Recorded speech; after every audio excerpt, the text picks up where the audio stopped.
things in the whole series. So that probably paved the way for the entire series after that. So that little NES port of Metal Gear, and whoever this unsung hero is that told Kojima about Snake's Revenge and how he wished they would make a real Metal Gear 2, that probably made everything happen. It's crazy.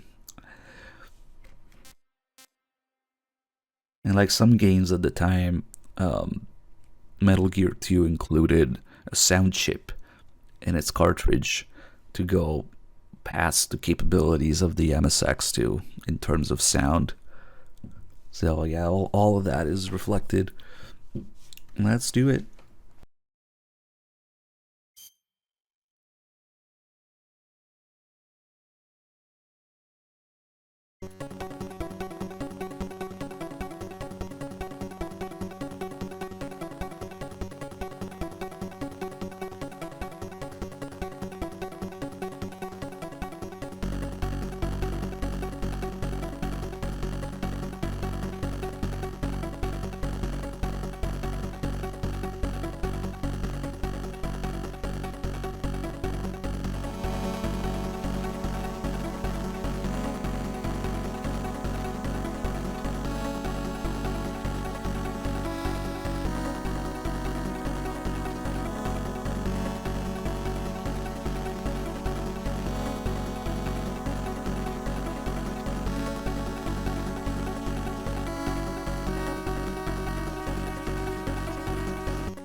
One thing I read recently, Kojima originally wanted the game to just be called Solid Snake, and then the intro goes again. He just wanted the game to be called Solid Snake. And I think Konami wanted to add Metal Gear 2 Solid Snake, which makes it a little bit confusing. Sometimes people get confused. Metal Gear Solid 2? Metal Gear 2 Solid Snake? What? Alright. Original difficulty. Old Fox Sound logo.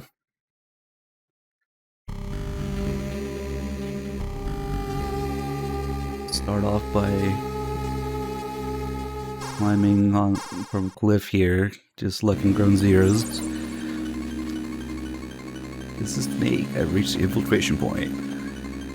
Snake, right on time as always. Let's get started. Commencing operation include F-014. Let's go over this one more time. Your mission is to infiltrate Zanzibar Land and rescue the kidnapped Czech biologist, Dr. Keel Marv. Snake, provided you with new anti-personnel sensor. Try switching it on. Roger. Okay, it's on. Then we got the radar now. The white dots on the radar are enemy soldiers. The red dot is your current position.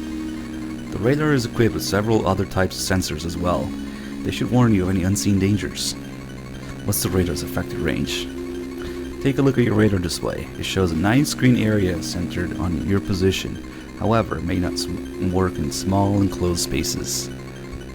Also, if the enemy spots you, you won't be able to use the radar. The enemy will use a jammer to scramble it. Got it. Where can I find Dr. Marv? Well, Dr. Marv has a transmitter implanted in one of his molar teeth. So just like the DARPA chief has a transmitter in his blood nanomachines. We're supposed to look for him on the radar in MGS1. Dr. Marv has a transmitter in one of his teeth here, and he shows up on the radar. When you get close to him, he'll show up as a red dot on your radar. So I just had to keep an eye out for the red dot. And when we do find the dot, it's an imposter. Spoilers, whatever. Snake, use frequency 140.85 for all future communications with me. Good luck, over and out. So the radar explanation, the hostage you're supposed to look for showing up on the radar, and you know, the frequency, we have the proper Campbell frequency now, 140.85. The character portraits were originally different in the original MSX2. All the characters looked like Hollywood actors or celebrities. Like Snake looked like Mel Gibson. Campbell looked like Richard Crenna. Big Boss was Sean Connery. I forget, was it Marv looked like Einstein. So for these phone and then later PS2 ports of these games, they got redrawn to sort of match the more familiar Shinkawa looks of the characters that we know from the other games now. Yeah, we have that Night Void post with all the character comparisons. There you go. It was always fun to look at. And I wonder if Snake climbing on the cliff at the beginning of the game, just like in Ground Zeroes, I think that might be a reference to the Guns Navarone movie, which is also one of the movies that Paramedic talks about in MGS3. Hey, what's up, Raguchi? Good to see you, man. The music just kicks ass in this game. Everything just kicks ass in this game. Let's see if we can get this guy out. Oof.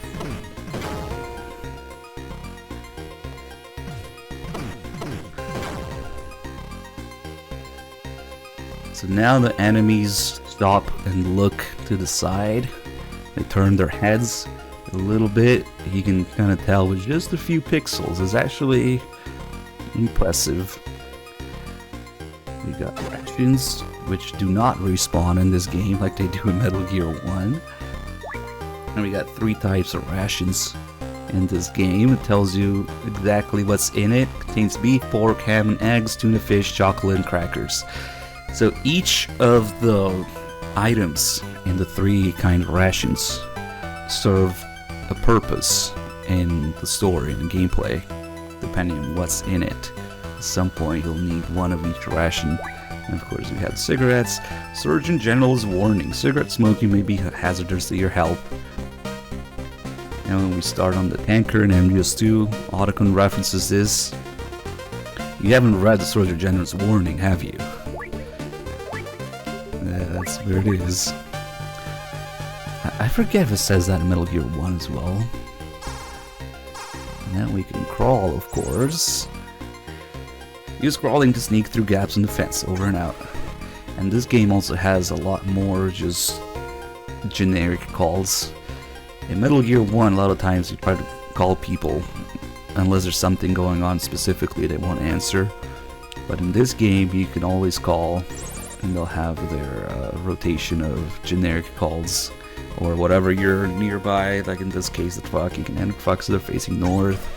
J Cash with 72 months, thank you. I'm pretty sure he just talks about crawling here. But he doesn't even pick up. At some point, he will have a call about calling Miller. Creeper with the 68, thank you. Oh, come on, he's not picking up. Usually he does. They all have calls that they repeat.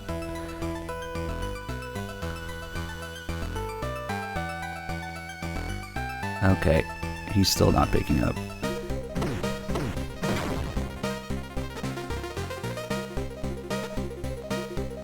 I wonder where the game wants me to call. Okay, it works here. If you get into trouble, give McDonald Miller a call. He used to be our survival master, a good man to know. He's also an idea man. Feel free to ask him anything. He'll help you think of a solution. His frequency is 140.38. Over and out.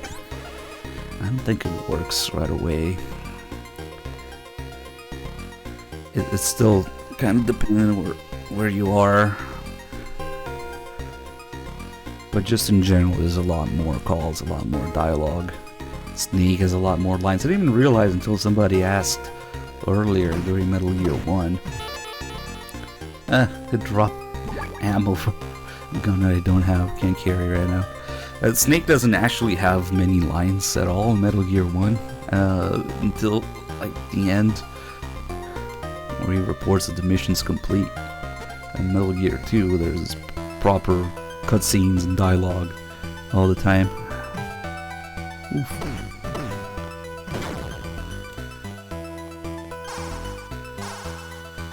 I can't just knock on the door and ask him to let me in. You can't sneak in through the front door. Use the vents, over and out. It's just like in MGS1. You see the front door. Oh, run! Sometimes I make the mistake of not really looking at the radar. In this game, you kind of want to.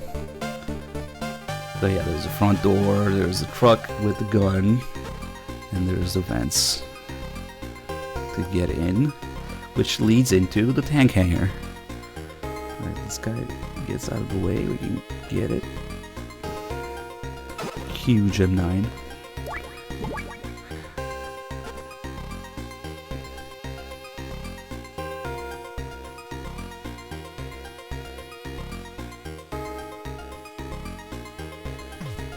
Get away from there.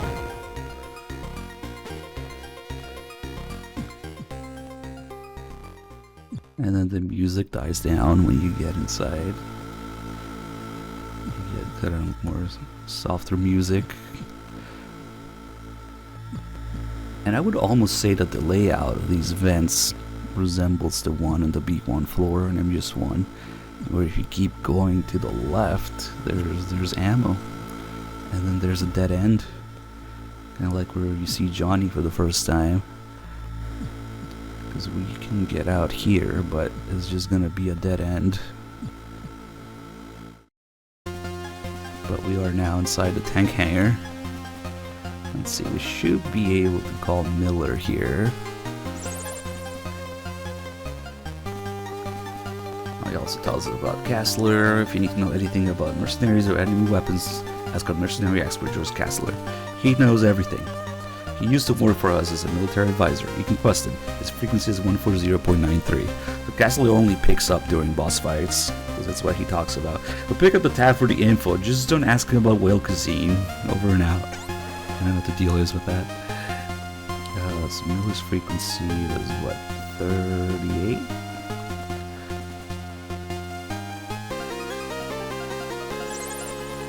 There he is. And he just has generic survival tips that always end with either some sort of fourth wall breaking in this case, or some sort of real life advice for kids.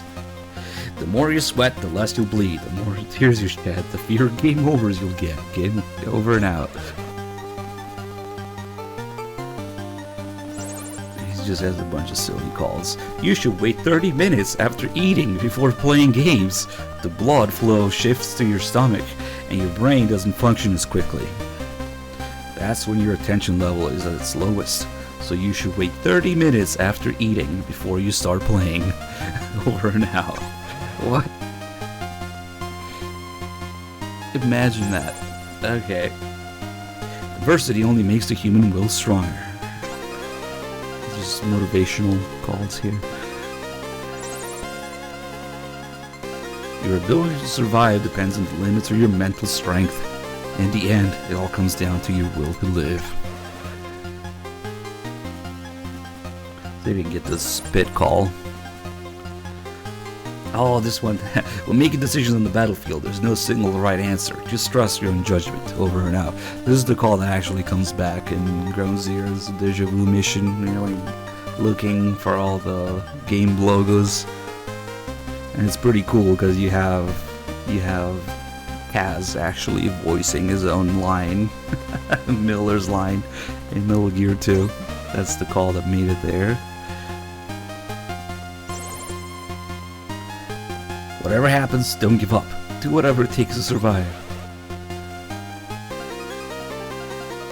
And sometimes he also has like mission-specific stuff when something's going on at a certain point in the story, but mostly it's just generic stuff like this. Professor Conan, thank you for the 15 months. Come on, you're not telling me about this saliva? How it's dangerous to spit in public? Loneliness is something that seeps into the cracks in your heart, and boredom is what causes its cracks to appear. Damn. It's not fear itself that makes a difference between a hero and a coward. It's whether you've got the mental fortitude to overcome the fear and get the job done.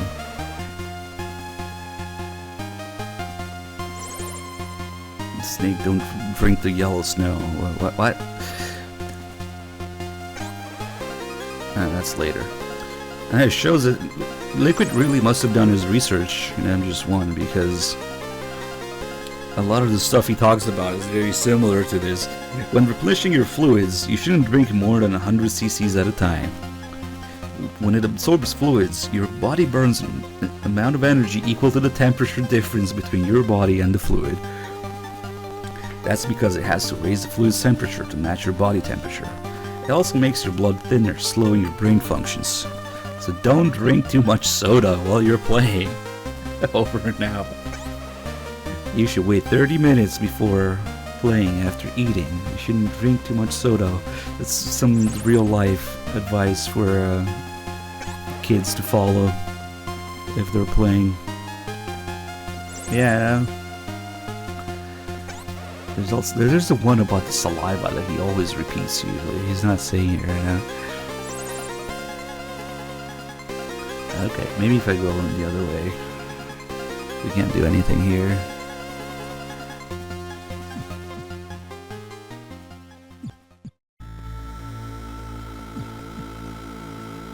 But I guess there's some truth to the thing he was talking about, because like when you drink something cold, especially if it has no calories, it's like a deficit in calories or something like that, because your body burns energy to raise the fluid's temperature. Like if you drink cold water,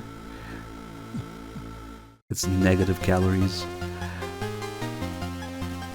wouldn't really take anything he says too seriously, scientifically speaking, though.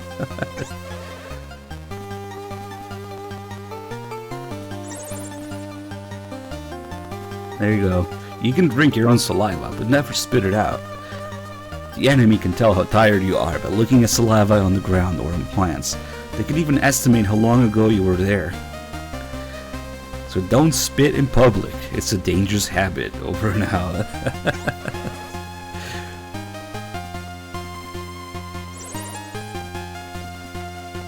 Okay, he's repeating stuff here. And we'll get a call from Holly here. I'm Holly White. I infiltrated Zanzibar land a month ago, posing as a journalist. So I know pretty much how things work around here. I'll help you any way I can. My frequency is 140.15. Call me. Later. So she has Meryl's frequency, or I guess it would be more correct to say that Meryl has Holly's frequency, technically. But you can think of Meryl as a mashup of two characters from this game, between Holly and Gustava, which we'll meet later. And then of course the Meryl from Policenauts, so they just kind of mashed up three things into Meryl and MGS1. A lot of the stuff that Meryl does in MGS1, we'll see Gustava do it. Okay, where do we want to go? Elevator. Now let's take a look at the control room here.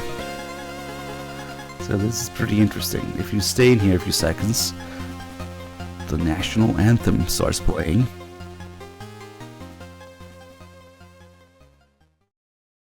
Attention.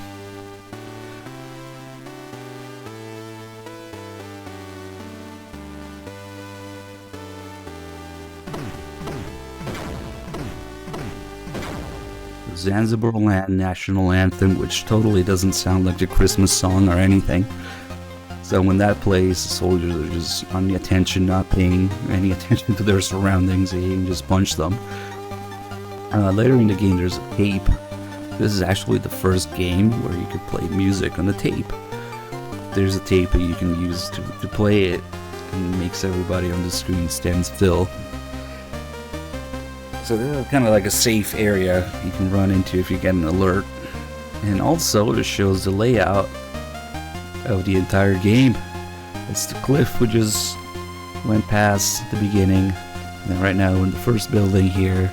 And then there's the jungle in between the two buildings. You can also see that the two buildings are connected in the sewers.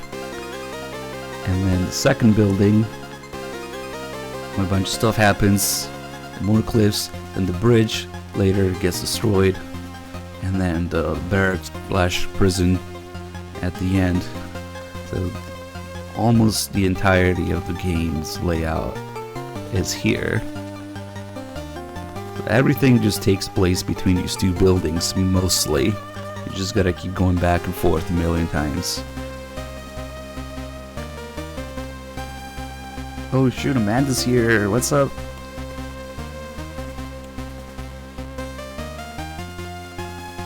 What's Twitch again? I don't know.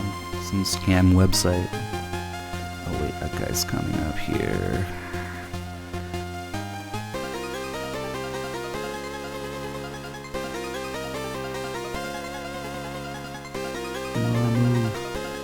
Amanda's here to ban everyone. Amanda, we were talking about getting an MGS3 Pachinko at the con this year.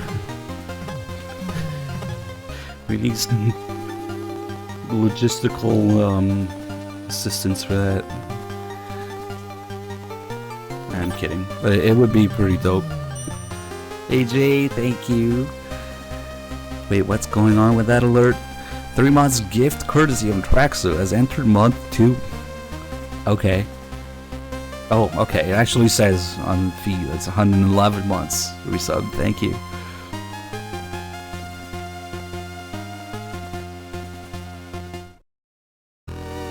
Yeah, how do we ship like 50 pounds from Japan to LA? What was that noise? Oh crap, we actually came to check here.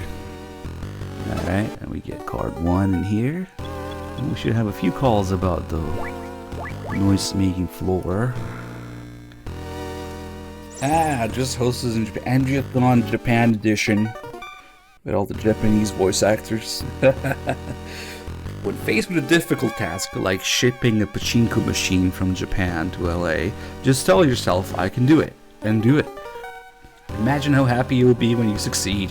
Don't picture the game over screen, even if you make a mistake. Keep your spirits high and use the power of positive thinking. Over and out.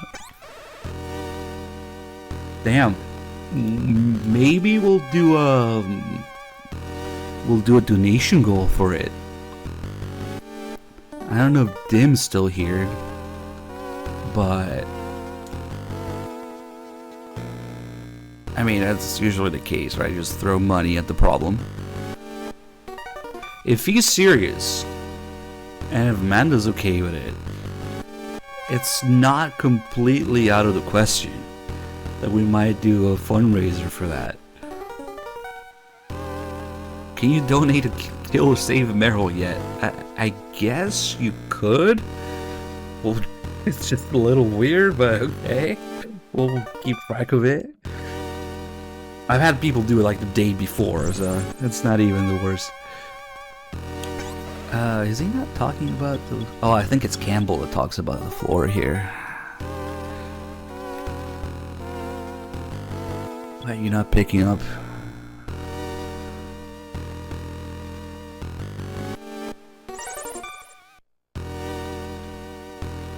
I don't know how much he paid for it, but...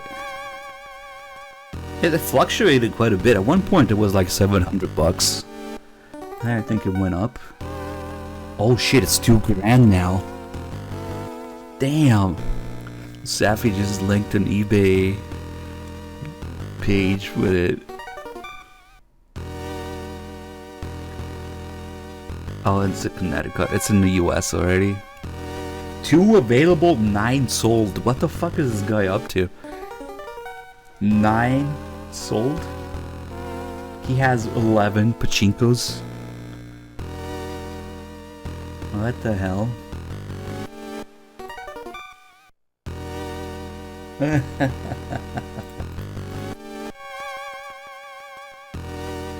No, I remember them being $700 at some point. Damn, inflation. Watch out for floors that make noise when you walk. Not even those noise-absorbing boots you're wearing can eliminate footstep noise completely. Crawl to move across those types of floors. Over and out. Oh man, everybody's just converging to the elevator in this. Oof. Run. Shit. Now we got more advanced mechanics like evasion mode. And when you walk into a new screen during evasion, they usually just follow you from the exact point where you enter the screen. So if you go in a straight line, it'll see you again. You gotta move to the side as soon as you can.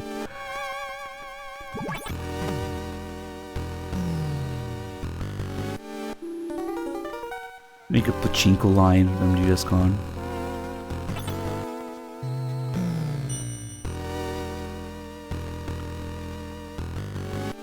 Honestly, yeah, we gotta coordinate with a couple people, but we could actually make that happen. Okay, now we see a red dot on the radar. Just like Campbell was talking about. Oh, there's a ration down there.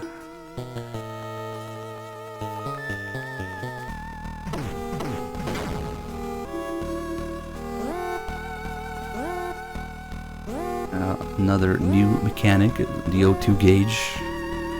Instead of taking damage from the gas directly. So just like in MGS1, when you find a dot on the radar, it turns out to be an imposter. That's not Marv. Ha ha ha, foolish Foxhound. Dr. Marv isn't here. Figures a Foxhound would use such a cheap transmitter. You guys are really behind the times. We actually had somebody cosplay Black Ninja last year, last MGS Con. And he actually did this thing. He took off his lab coat during the cosplay contest. He showed up with a lab coat and then he took it off. Props to that guy. What a thing to cosplay. I am Black Ninja, former member of NASA's Extraterrestrial Environment Special Forces unit. Now, let's see just how strong the world's most advanced Black Ops unit really is. Show me what you got, Foxhound. And then he starts teleporting and throwing spiders. Ah! Squeaky spiders. Squeak, squeak, squeak. I mean, I know they're like supposed to be ninja stars, but it's just funnier to throw spiders.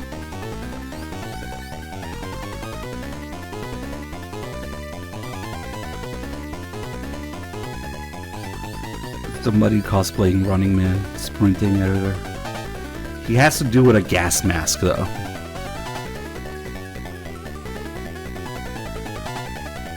Alright, let's call, what's his face, Castler. Let's see what Campbell says first. Yeah, he just tells me to call Castler. Okay. Okay. Castler only picks up during boss fights, so it should work now. Black Ninja. Nobody ever heard of him until 2 years ago. His past is a total mystery. Some kind of high-tech ninja from NASA's Extraterrestrial Environment team. Yes, NASA's employing ninjas, famously. He's quick like a throwing star, specializing in lightning fast attacks. Keep in mind, he's not a seasoned pro like us. He's one of them right stuff types, an astronaut. But that actually makes him tough to take down. With a pro, you know pretty much what he's gonna do, but with an amateur, who the hell knows? For now, just wait and see what he can do. That's what you're good at. I'm counting on you, cowboy. Alright. You should be good. I can just face tank him if I have a ration.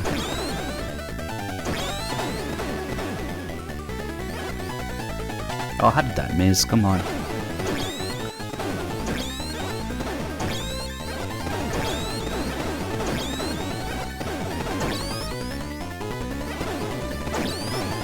Yeah, still pretty close, even with the ration. Oof. And then he dies. Snake. Who are you? How do you know my name? I don't know if it's supposed to be like a representation of Snake's low tone of voice or something, but sometimes he types really slowly in his dialogue. Snake's just a slow typer. It's me, Schneider. Kyle Schneider. Remember me? Schneider, you were in the Resistance of Outer Heaven. He was the guy telling us where to find the key items. Oh, I forgot to do that other call where he just straight up tells you it's Big Boss. Who's the leader of Outer Heaven. Damn it. Oh well. Well, yeah, he also tells you that and he gets taken away. But I thought they killed you. You've still got a lot to learn, Snake. I was almost killed, but not by them, but you and your country. What are you saying, Schneider? Snake, after you destroy Metal Gear, NATO launched a massive bombing campaign against Outer Heaven. All of us resistance fighters and the children of Outer Heaven, they didn't care about any of us. There was no escape from the flames. They died like animals in a cage. I can't believe this. Think about it. Children of Outer Heaven were originally war orphans and refugees from all over the world. They were a liability, and NATO didn't want to deal with them. No. You're no different. Don't forget about you too. But he wasn't like them. Who? He came and saved us from annihilation. This is the first time somebody kind of starts talking about Big Boss as this sort of savior figure. There's a lot going on here because you have a returning character from the previous game who turns into a ninja that you fight, but then he ends up helping you anyway, and he doesn't really hold a grudge against you. And then he also talking about Big Boss as a savior-like figure. Of course, it all started here with the ninjas in the series. He forgave us for what we'd done. He gave us a new land to call home, a new family. He did? You mean? Snake, you'll understand soon what a wonderful man he is. Snake, I owe you a debt. There's no hate between us. I'll tell you what Dr. Marv is. It's what he would want me to do. Find the man who's guarding the cell where Dr. Marv is being held. Follow that man, and he should lead you straight to the cell. You can tell him by his green beret. He should be on the first floor. Got that? A green beret. Follow the man in the green beret, and then boom. People have the rather unhealthy habit of exploding in this game. When you beat them, they blow up and they turn into a keycard. Okay. Which is something that we see again in MGS3, of course, with the Cobras blowing up. You beat them. It's probably a reference to this. Although I was also reading recently that Kojima wanted to just completely do away with them in their bodies and have them disappear rather quickly so that they wouldn't have to have any sort of like long exposition or explanation or dialogue or backstory for people to get confused about as a response to the MGS2 backlash, of course. So it's kind of both of those things. It's definitely a reference to this, but there's also that, just get rid of the bosses right away so that nobody gets confused about them, because after MGS2, they didn't like that.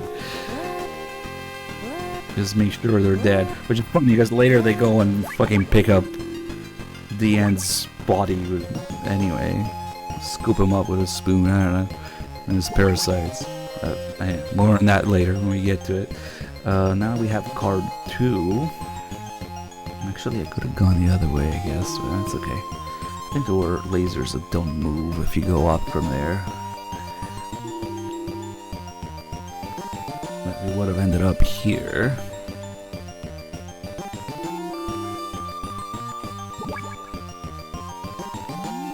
I want to avoid the sensor. Alright, so these lasers move. The one in the next area, they don't, I think.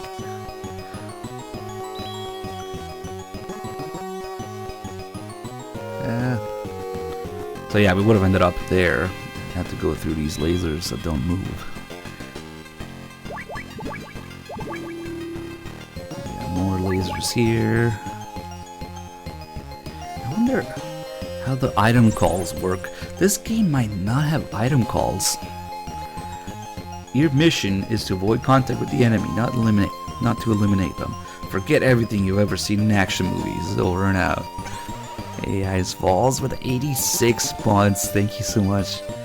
I want to say that call also gets referenced in Phantom Pain when Ocelot says, "You will forget everything Hollywood taught you." It's probably something to do with this. But yeah, now that I think about it, I don't remember how to, getting item calls in this game for everything like you can kind of do in the other games. There's some story-specific ones where you have to use certain items, but in terms of just picking it up or being in the same area as it and just getting a call about it, it might not be here. Put yourself in the enemy's shoes. Imagine you're the enemy commander or the game designer in charge of guarding that area. More fourth wall breaking. You might see possibilities you couldn't see before. Over and out. It's a very similar call in MGS1. That's what Master.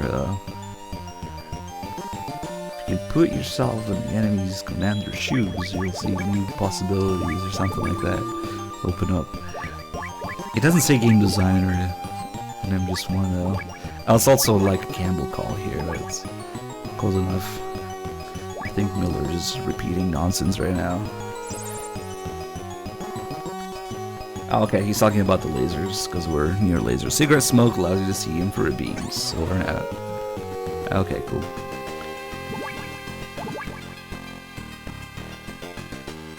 And then we want to go on the right here and get the mine detector. It's a little bit tricky though, because there's lasers and also a camera. And when you come out of that room, you can't really see where the camera is. Run. See, now the radar doesn't show the camera, so when I come out of here, okay. Just have to raw dog it, I don't know.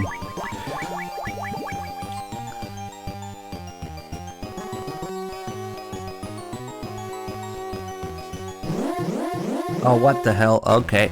I guess I was sticking out a little. That's okay, because I was planning to jump in here anyway.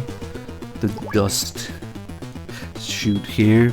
We throw the trash down here, so if we go down, we'll end up in the sewers. And it's actually kind of useful, because you can get a bunch of stuff here, including a few little Easter egg items. So this is the trash compactor, or trash disposal thing. When you step away from the thing, somebody throws down something. Snake skin, but it's useless, just throw it away. So there's several of these trash items, and as long as you make it there before the thing pushes you past the door, we're okay. So we can repeat that. This is a way you can get some extra rations. And look at all the trash that people throw down here. The fish bone, but it's useless, just throw it away.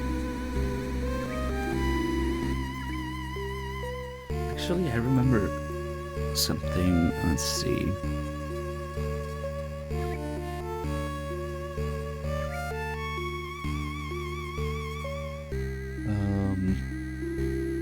There's a couple more Easter egg trash items here that we can find.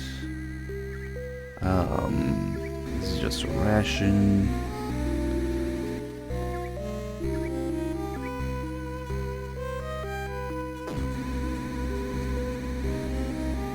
This got the other ration. This can't carry anymore.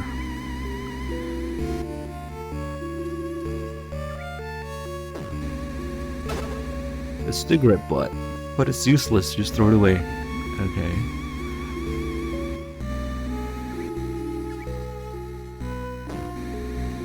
This one is a banana peel. It's useless. Just throw it away.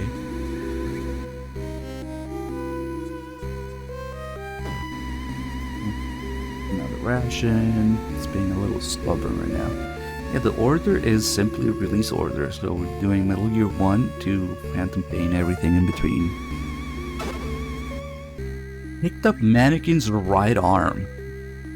Too bad it's not the left arm, because you can make an argument as a prestigious. No. Big Medic's done by this point anyway. That's just a little hint at the fact that there's fake enemy mannequins ahead. Return of the Kiefer decoys. Another one. Okay.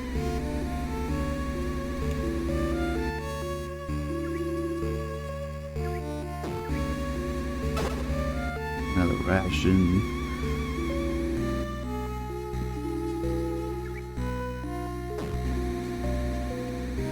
Another ration. Kind of trying to look for the two Easter egg items here. No, not the banana peel.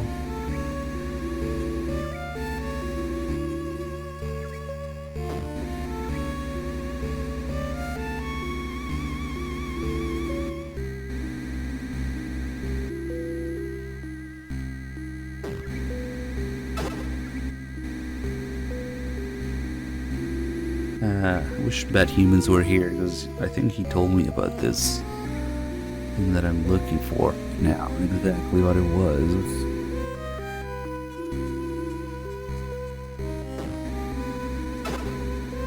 Fishbone.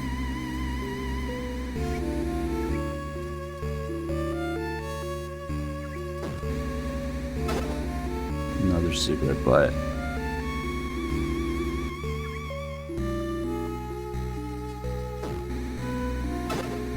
Need to gain all the keys here.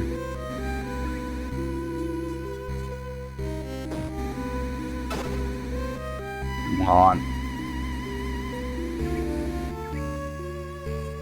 Oh shit, Pet Humans is here. So you just have to say his name and he's lurking. Oh, that's what it was. The timing on that. We got it. The Konami Paradigm. It's their internal newsletter. That's what it was. Okay, I thought it was the name of their logo. It's also confusing because apparently Konami acquired a company called Paradigm at some point, but that would have been after this game came out. So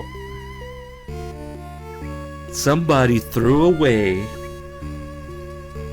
the Konami internal newsletter. That's what it is. Okay, I forgot. I just remembered I was wrong thinking it was just the name of their logo. But it's useless, throw it away. So that's one of the little Easter egg items here. The other one is... So you get it.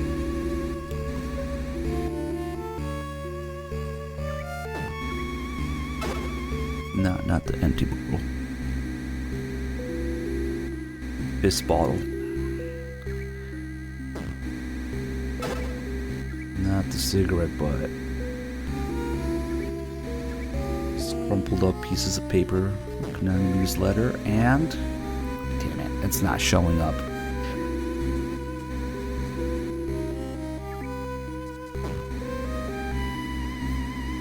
These rations. There are people throwing away perfectly good rations. Fishbone. It's definitely being a little bit stubborn right now. These, I assume they're just completely random.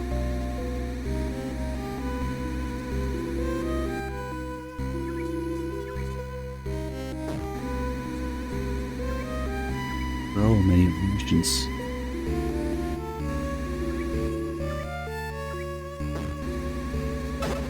There it is. Picked up bug checklist. But it's useless, just throw it away. There's this Phantom Pain development cycle here. Is that a bug checklist there? Just throw it away. So that's the other kind of fourth wall breaking internal bug checklist. What, for the game?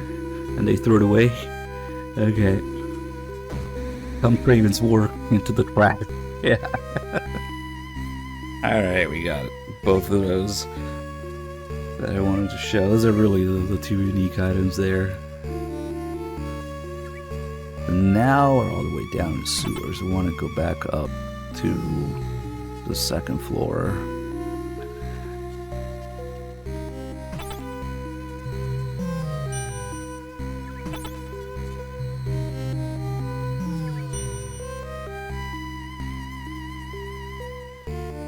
What? We have a stab command? As we run in here, we can get the suppressor.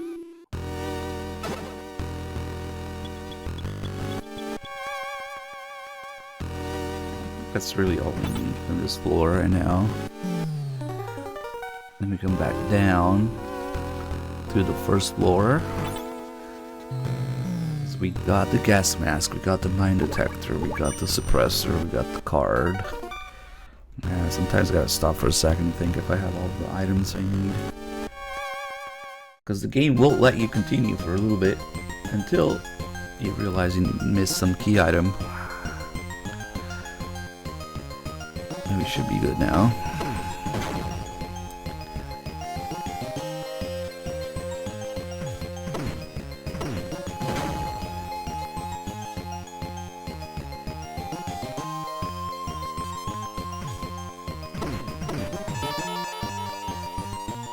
Okay, now we can look for the guy in the green beret. Who's in the next area up here.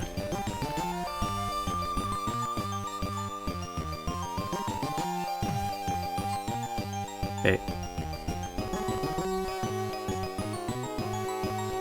I actually find it really impressive how you can tell where they're looking with literally their faces are like 3 pixels.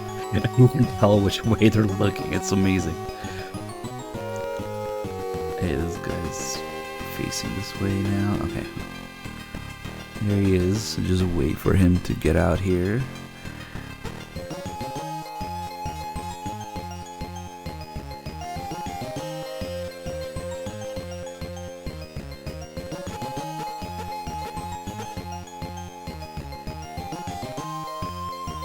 And then, despite what Sean Isom says in the MGS4 podcast, where there's never been a trailing mission before. Sure. What is this then? You have to follow him around. See, right now the radar shows nothing. Because Snake does not know the way around the jungle. So we gotta follow this guy to get the lay of the land. And get to the cell. And he's really paranoid. He keeps checking behind his back.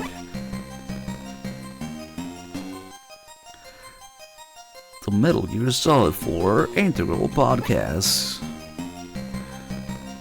Oh yeah, good times. If you guys are lucky, then maybe Dog will play MGS4. I'm sure he will not put up with that bullshit. So we might be able to skip it this time. And just another one of Sean Isom's lies. So we have a few seconds to follow him into the next area before we lose him.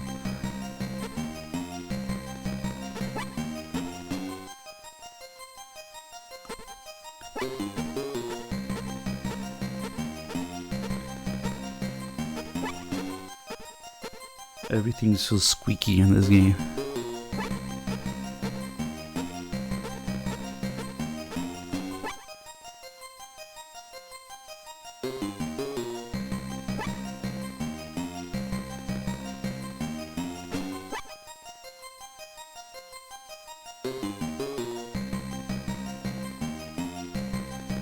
And it gets tricky once he gets back to the front of the base.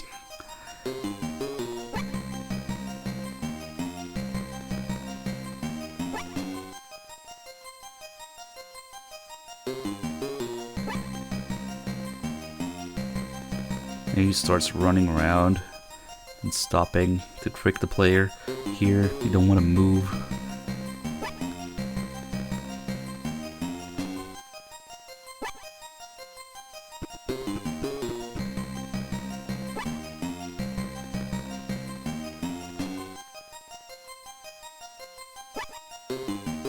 You might think you're losing him when he runs around.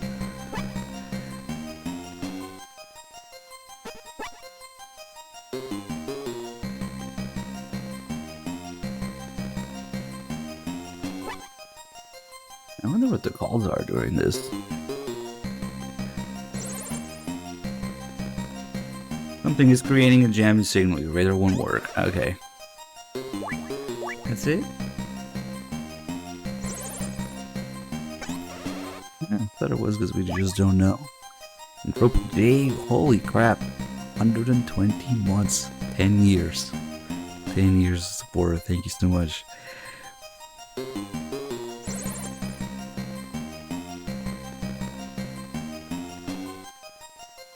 Oh, he's talking about fluids again.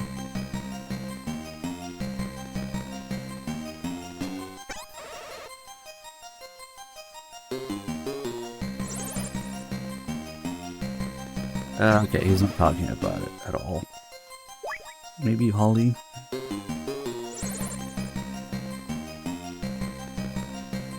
Can't use your compass in the Lost Woods. Oh, there's some lore.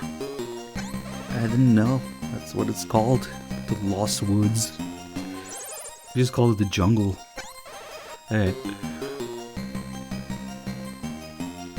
Run! Holy crap, I was almost too late. I mean, I was gonna go up. Either left or right, probably.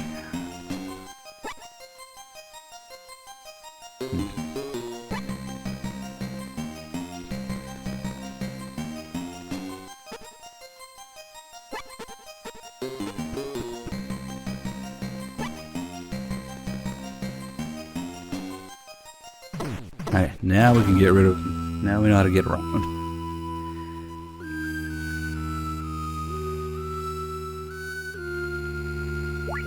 Holly just doesn't answer anymore.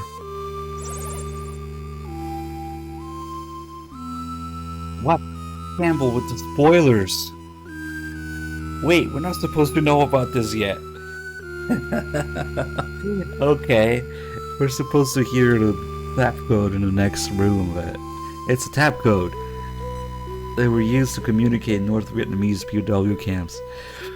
Before that, they were used during the Korean War. Instructions on deciphering the code should be written in the software manual. Over and out. That's wild. I didn't know Campbell had a call about it already. I guess it's just area-based. It's weird. Like, how does it work? This building is only so wide, but when you go in, there's another room there. Age reality of 96 months. Thank you.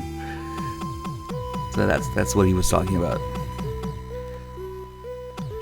And here's another reason to play on PS3. You could do this, which you can't do in any other console version of this. Imagine being able to look at the manual while you're playing the game. So, okay, it has a bunch of MGS3 stuff because MGS3. But then if we get to the end,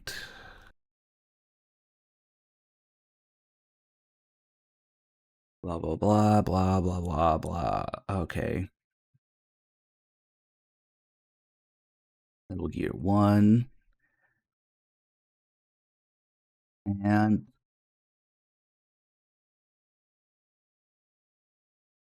where's the Metal Gear 2 stuff? Did I skip it? I might have skipped it. There's artwork at the end. Nice. Oh yeah, we're in Metal Gear 2 stuff now. Okay. So there's the tab code table Campbell was talking about.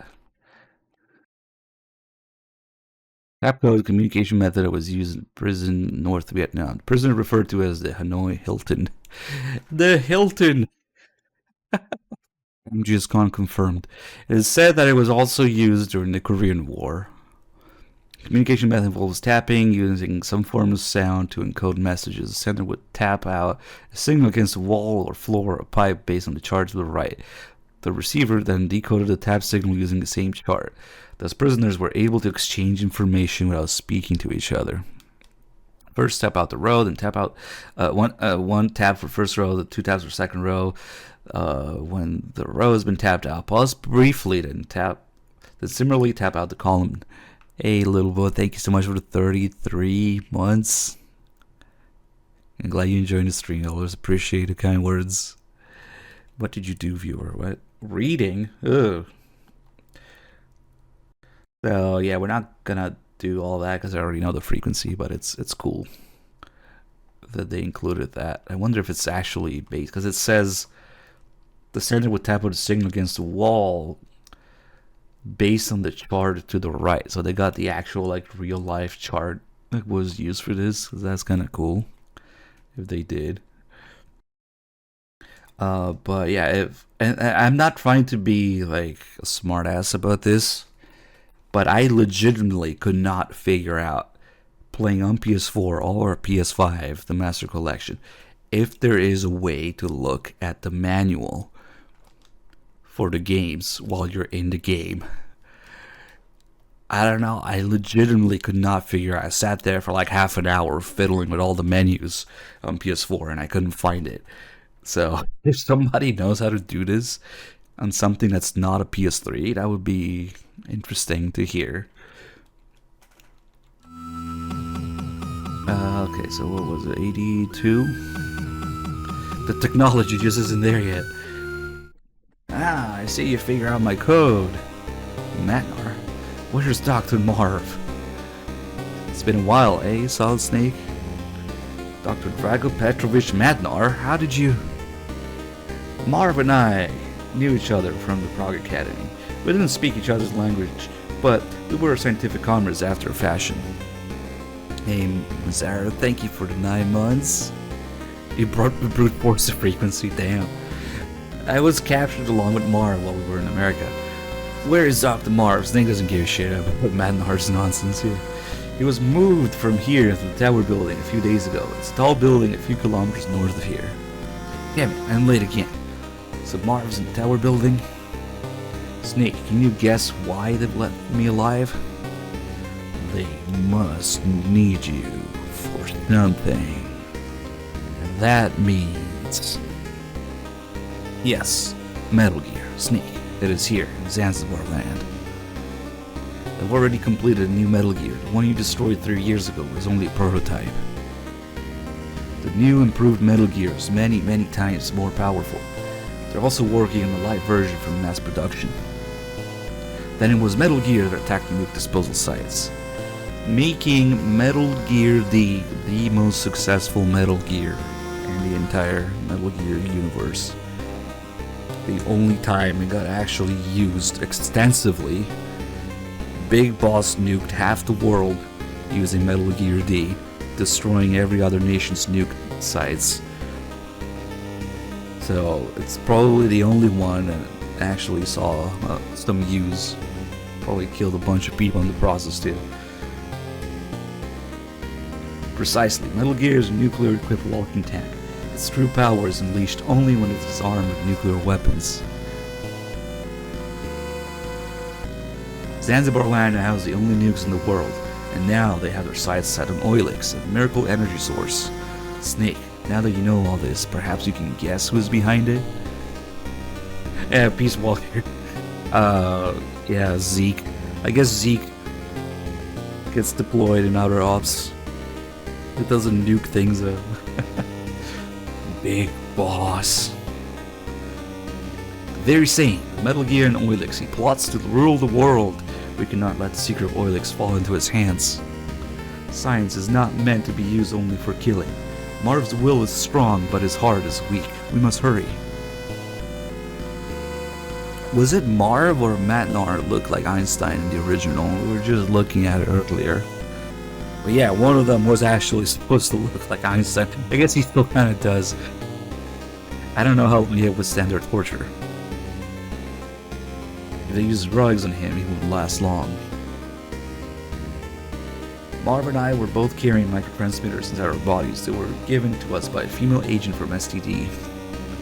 You could get in touch with her if you knew her frequency. I guess that's man. I guess it makes sense because he still kind of looks like Einstein a little bit here. Matnar, what are you going to do? The wall separating us is made of Cobham armor plate. You can't blast your way through it. Just leave me here and go rescue Marv. It's like a reference to, but I think the M1's armor uses that, the tank. Alright, I'll come back for you later. Snake. My daughter Ellen is a fan of yours. She's not married yet, and I'm afraid Oh, and I have a zoologist friend, Johan Jakobsen, who lives around here. You can reach him frequency 140.40. I always forget about this guy's existence, but I'll tell you anything you need to know about animals. Don't worry, I'll make sure you get home in time for your daughter's wedding. What, you thought I was gonna marry her? Thank you, Snake. This guy's always eating something. There's plenty of times you have to deal with animals in this game, so it comes in handy. Why does Foxhound use animals for code names anyway? Who came up with the idea that animals are so warlike? People, that's it. I just don't get it. Every time you call him about some animal, he's always eating pizza or fries or a burger or whatever. Okay, now we can get around here, commit some war crimes. The war crimes are canon, so we gotta do it.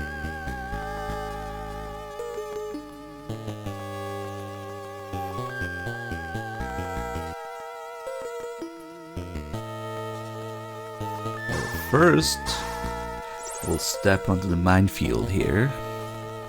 Snake, watch out, you're in a minefield. Who are you? I'm your #1 fan. Keep up the good work. So here's the thing. Spoilers. It's Gray Fox. Again, warning Snake about the minefield.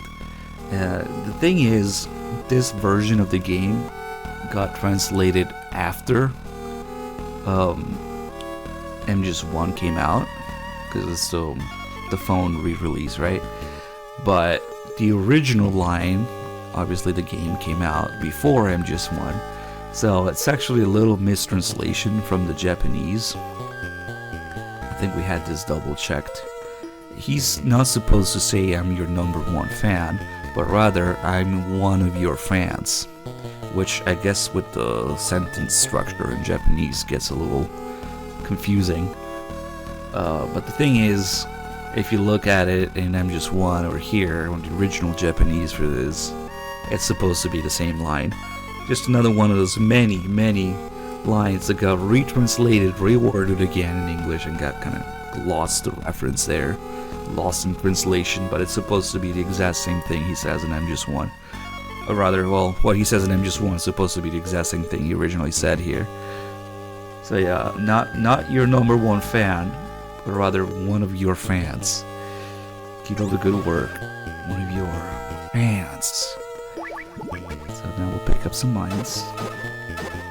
Let's see if he has some more calls about it. Use a mine detector in a minefield to display the mines on the radar. You can pick up the mines by crawling over them. Okay, well, I guess that was kind of obvious. That's it. He doesn't have another call.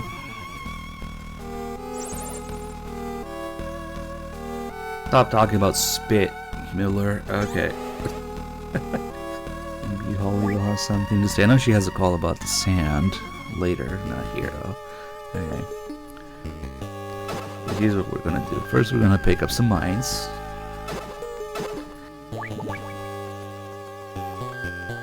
Let's say 8 or 9 should be enough.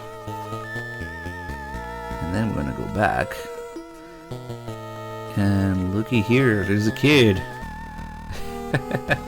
They told us this is a bottomless swamp and it's too dangerous to get close, but I saw a big truck driving through here. You believe me, right? Damn it, kid, you can't go around telling lies to Solid Snake. Who do you think you are? Here, have some war crimes. Oh, he died. In his final words, he repeated that, though. Okay, so you blow up the kid and commit some war crimes because it's canon. That's how Campbell can blackmail Snake into accepting the mission in MGS1. And then guess what? Turns out you really can walk through the swamp. I guess he was telling the truth. Oh, oops. So there's a hidden path here. If you begin falling off and sinking in the swamp, you just head back the way you came. As long as you don't go any weird way, like diagonally or something, you'll be fine. Just head back and find the path. If you sink in there for too long, you die, which is really bad because then you gotta do the whole thing again, especially on the way back from Running Man here.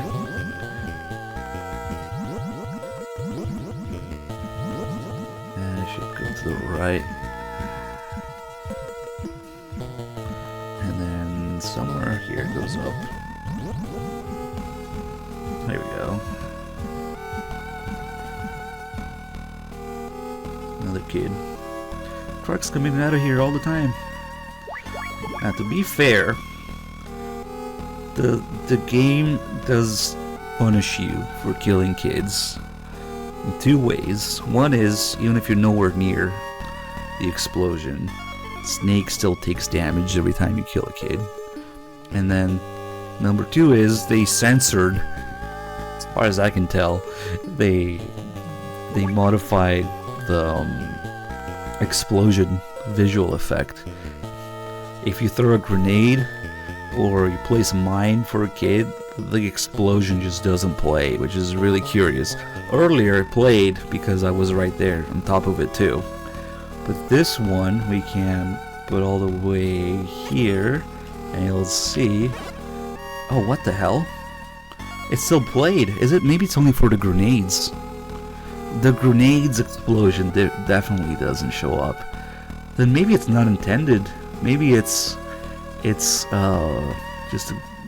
some limitation on the grenades.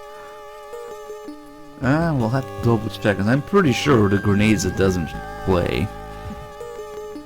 I thought it was intended, like, oh, we don't want the explosion to show up when you kill a kid. But the mines still do it. Okay, I guess I remember wrong. We'll play around with the grenades when we get them.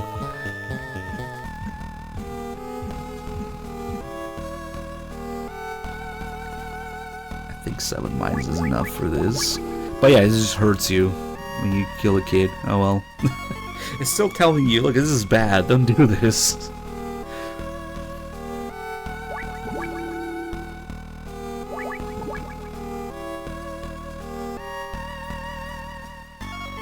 Yeah, we need more explosives to really tell the difference. Maybe we can missile a kid later too.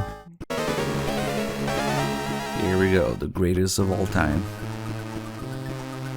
Running Man. A visitor, what a pleasant surprise. And just in time too. I was about to go for a little run. I am Running Man, the world's fastest mercenary. No man can keep up with me. See for yourself.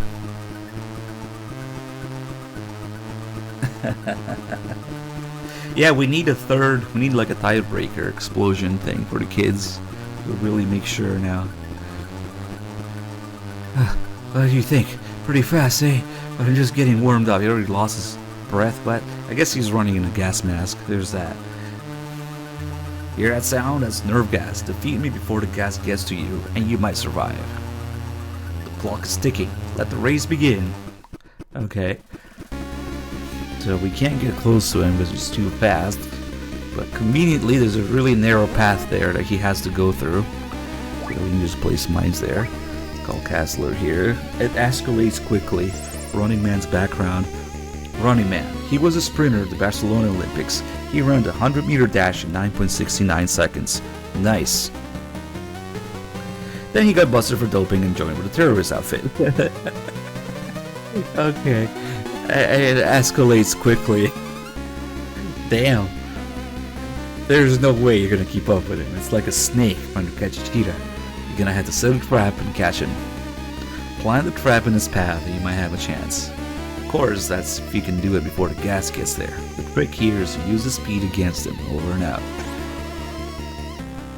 Cool. 9.69. I guess that was a world record back then, maybe? I don't know. No, we were just talking about random shit. Okay. I guess the calls are still pretty situational. If I call Campbell, it's probably just gonna tell me to call Castler anyway. Alright. So we just place mines here. And we'll just chase him around.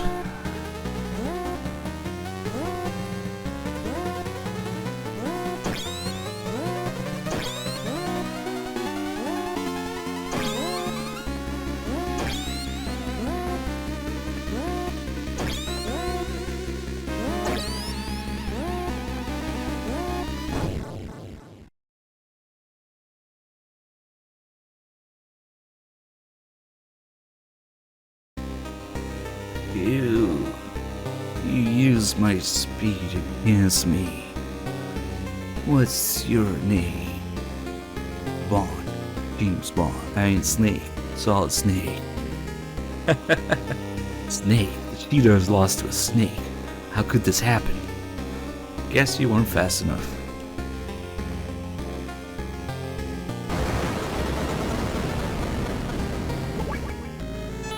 And then he blows up and turns into card. Nice, card 3. Now that we have 3 cards, we can group them together in this game. Each 3 cards you get, you can group into a different colored card. But first, some more war crimes. Let's see. Talk to the little girl here. I hate people who use guns. Oh yeah? That's what you get. I know what that is. It's a Stinger missile. They took some to the factory in the west side of Zanzibar building, first floor, the other day. Said they were gonna put them on some tanks. Okay, you're cool. You can live. Is that a thing that they do? Putting Stinger on tanks? Maybe just to carry, not to mount. I don't know. Yeah, that kid was cool. He's talking about Stingers and shit. Yeah. It's okay. The kids respawn. See, it's all good. Oh man. So if I were to die in the swamp now, I would have to do the swamp on the way in again, do the boss fight again, and then walk out again. So, ugh. Where the heck was it? I thought it was here.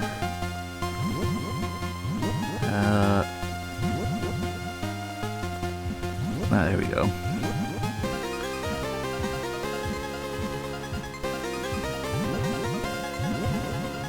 That doesn't sound terribly practical though. Like, how are you gonna aim up? I don't know. I think we might have to go up first.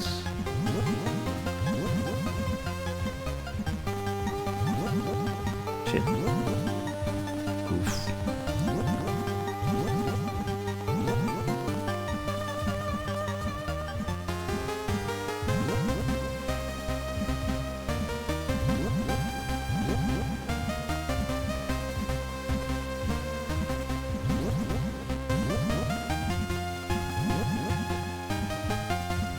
Definitely a D-pad business here. Okay.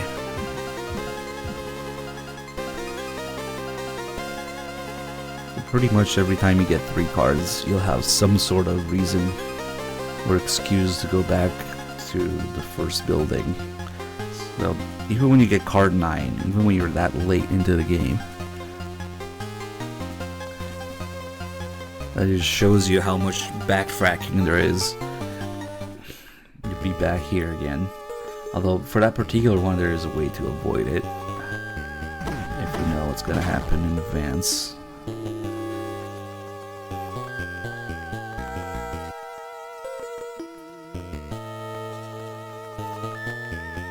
You next please with the 78 months, thank you.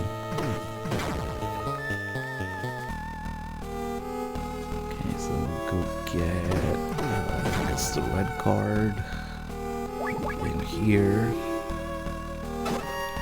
That's cards 1 through 3, so they make it a little bit easier on the player to switch through all the cards and stuff. And then we'll go get the Stinger that the kid was talking about.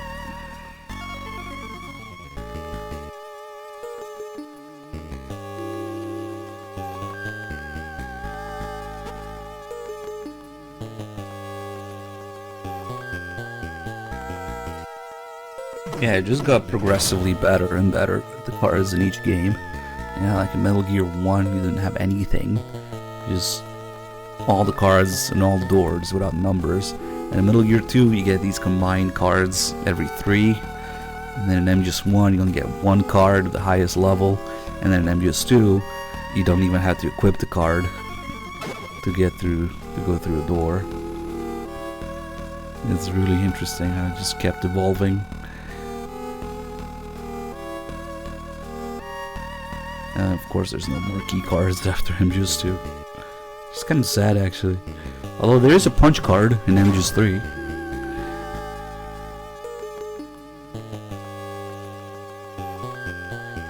It's the closest thing. And Sneak having the flashback of it in MGS4.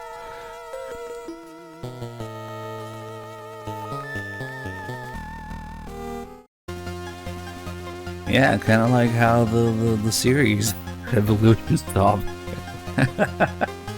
Oh, let's not get into that. Okay, so now we can go through this minefield again.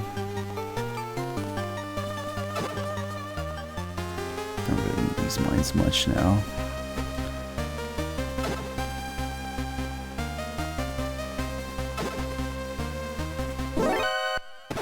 Well, I guess that was the wrong way. I'm just gonna put this here.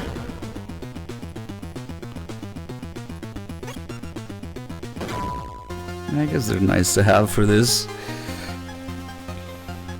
And sometimes they will follow you into this and even the next screen below and step on their own mines too.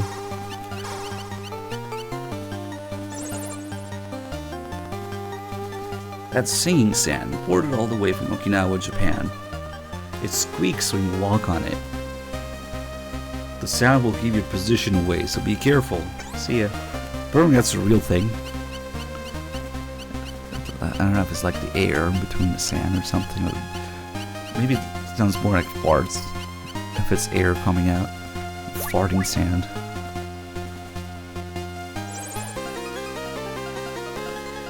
There are two ways for the enemy to find you. One is by sight, the other is by sound. Sound travels about 340 meters per second at room temperature. If the wind is right, it can travel enormous distances. The key is to operate silently. If you make a noise, get ready for a fight immediately, or not. Nice. Kojima made Peace Walker for a friend? What? Well, now the closest thing we know about that is that a lot of not the only reason probably, but the fact that Monster Hunter was so popular in Japan and Kojima's son didn't really like Metal Gear at the time, was like obsessed with Monster Hunter, shaped that, as well as Portable Ops' existence probably having something. Oh, are you talking about Project Eva? Okay, that's dedicated to like Made For. I don't know what you're talking about. We mean Made For. Okay. I don't think that's what he's talking about, Dr. Ray. Yeah, that's a large part of the reason Peace Walker exists. You combine those couple things together: Monster Hunter, Kojima's son not liking Metal Gear, and also Portable Ops' existence.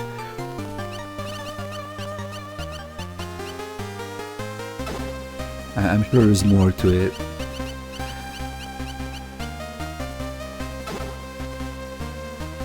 I forget what the... Let's see.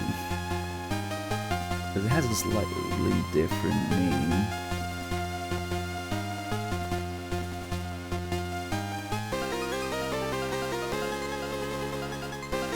They really do call it Singing Sand, huh?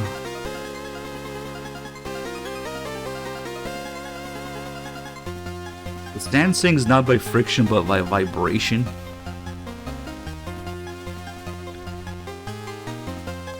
Oh, it's also called whistling sand, barking sand, booming sand, or singing dude. It's a real thing.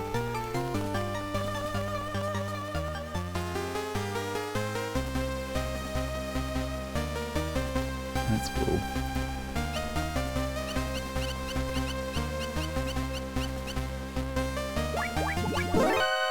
Damn it, keep stepping in front of them.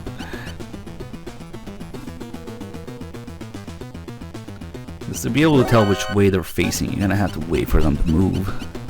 The radar, you can't see which way they're looking. Okay, no, we got past that somehow. Next we got a big flashy rectangle on the map, which is the Hind, which can now take off.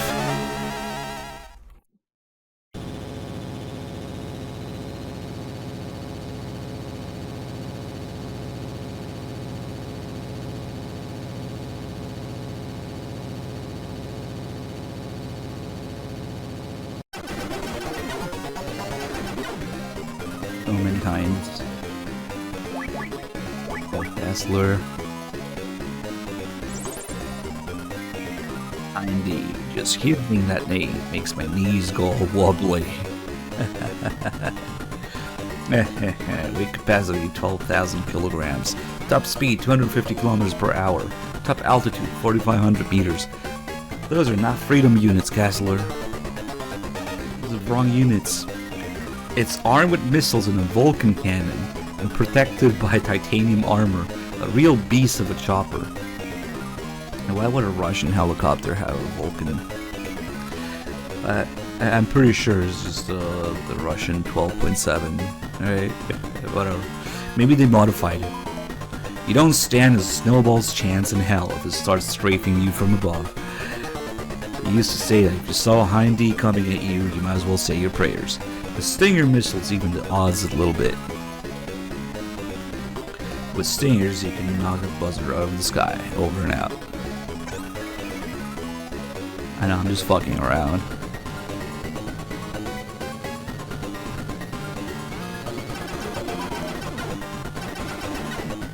I'm just so used in talking about wood velocity and shit is always feet per second. Anyway, since there's no first person aiming in this game, you aim the Stinger at the radar, which is actually pretty cool. Except when you miss.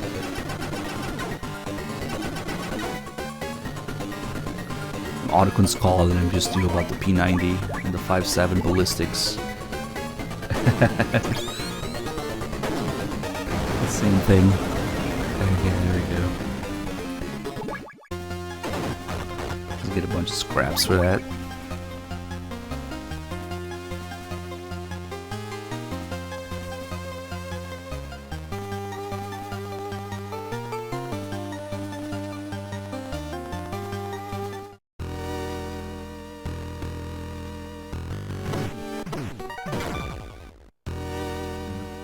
This way. This is dead end, I'm pretty sure. And just knock on the door and ask him to let me in. Okay, so here's where we get the box.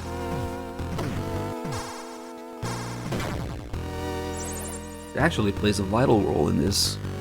You're good with a cardboard box, right? Why not try posing as part of the cargo? Changing the frequency for our future communications. The new frequency can be found in the photo in the software manual. Over and out. Of course. Alright. I actually don't know.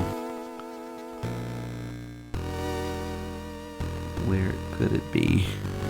Because it's not listed here.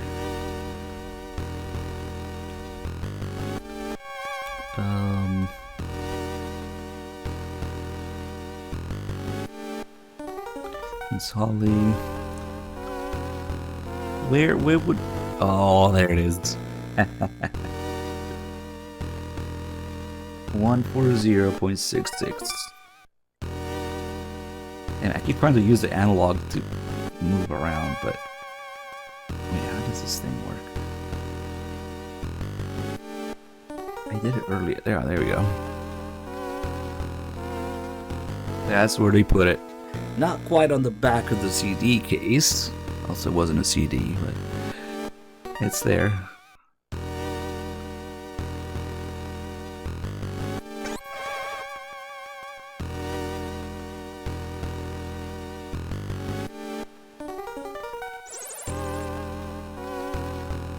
We get into trouble. Oh, he's telling me about Miller again. Even in his new frequency? Come on.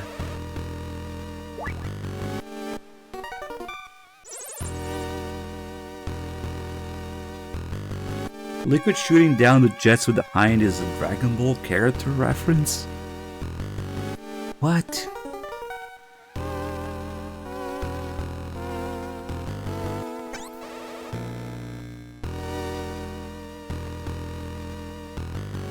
Some guy in a trench coat was a really good pilot. What?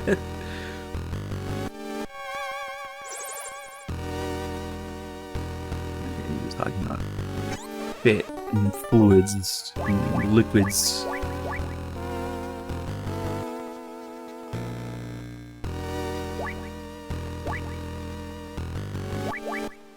He's not gonna answer.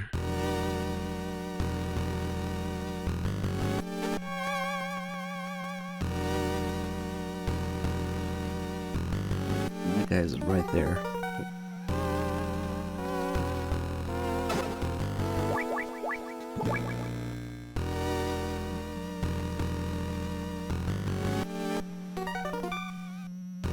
I'm just a box.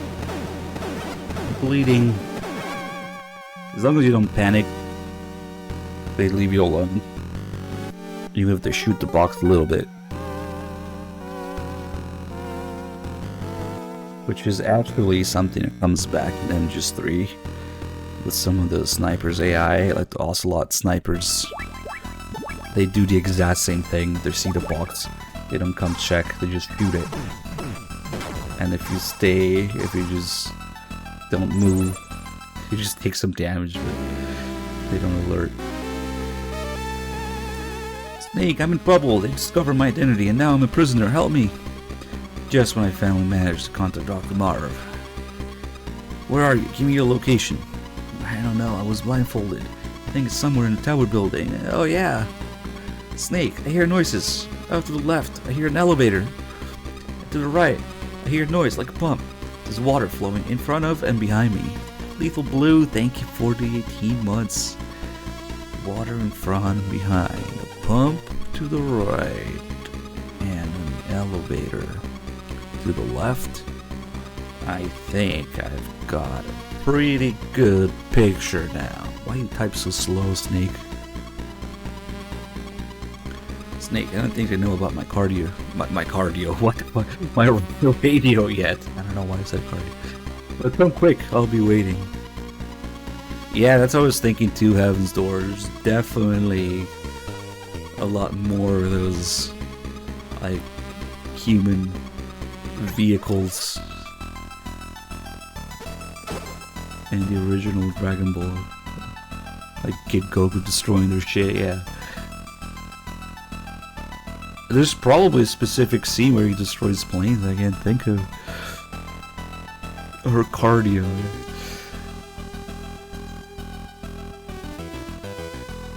Okay, so now we're in here. This area, this spiral. Even the music here is titled Spiral, I think. Which is a little bit annoying. You got these three guys walking in one direction. And you got three elevators taken the right order.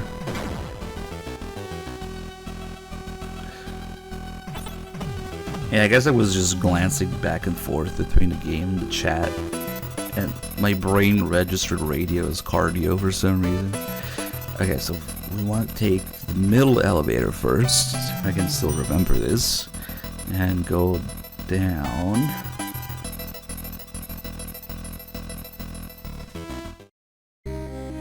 They don't know about my cardio. I'm just gonna outrun them all. It's Running Man. Okay, we didn't need this ammo, whatever.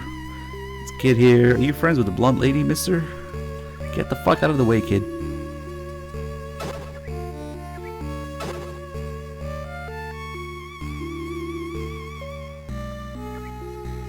Okay, so we get some plastic explosives here and some more hints.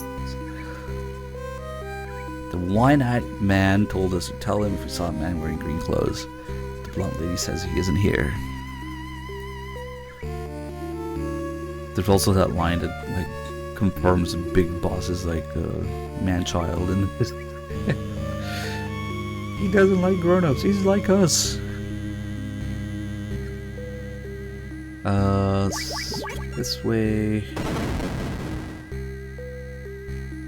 And there she is. Thanks, Snake. You saved me. What's wrong? I didn't think you'd be this pretty. What, you thought I'd be ugly? I should have met up with you sooner. Snake, about Dr. Marv. I'm pretty sure he's okay. Pretty sure? I thought you said you'd made contact. Well, I haven't actually met him. He's under armed guard somewhere. But he sent a message by carrier pigeon. It might be some kind of clue. A pigeon? Where is it now? I found it, but it flew away just as I was about to catch it. I saw it heading up the elevator in the tower building. Towards roof? The bad guys are looking for it too. We have to find it before they do. It's our only clue to Dr. Marv's whereabouts. A pigeon hunt. What are you gonna do? I don't get in your way. I want to get a little more info. I'm starting to like this place less and less. And then this happens. If this keeps up, I'm really gonna let him have it. I see you still got spirit. Same smart mouth. You're wholly alright. Just don't do anything crazy. Just don't do anything stupid. And all the things he repeats to Meryl. The enemy might be listening in, so let's change our frequency 140.76. Okay, Snake? Oh, I made a copy of my IC card. It's card 4. Here, take it. See you later, Snake. Take care of yourself. Probably staring at her ass. Holly! What? That's the kind of thing you would say to your boyfriend you're kissing goodbye. Then what, Snake? What should I say? Stay alive. And we'll meet again sometime. Deal.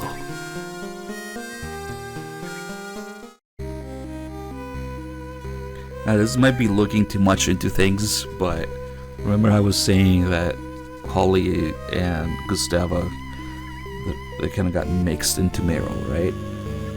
So Meryl is a mix of Holly and Gustava in this game. Holly gives you card 4 and Gustava gives you card 6.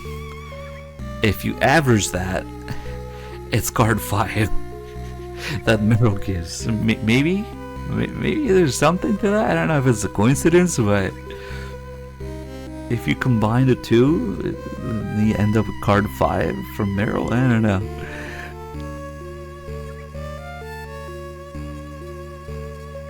Oh, is this kid? He walked all the way here. Okay.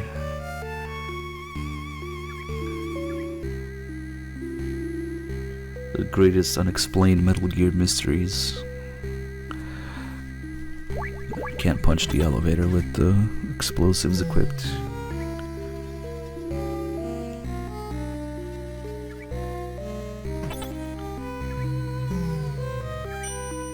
I should try to stinger. Shit, I only have one. I guess we have explosives. I'm pretty sure the explosives also don't play the explosion effect for kids. Wait, is it up here? No, I always freaking forget these elevators.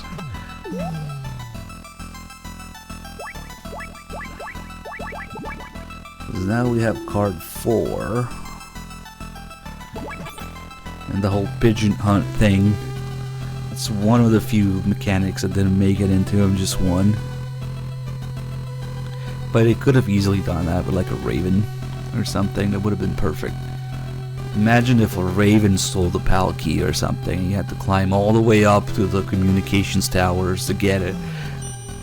That would have been perfect. And that's kind of what happens here.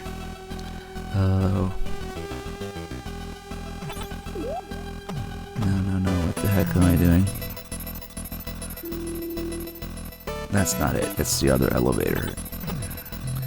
Date Murphy, thank you for the 78 months.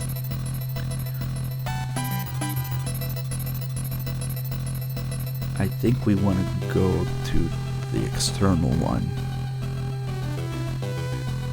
Because now when we get grenades. So we can test the thing I was talking about, because we have... Yeah, we still have a mine, okay. Famine, a hell of thing.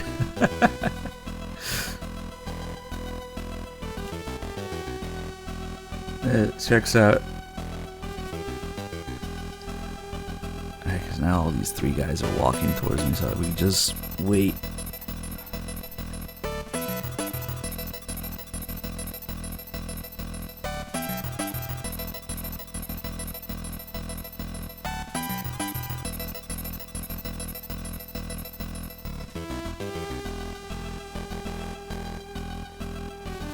But the music in this game kicks ass.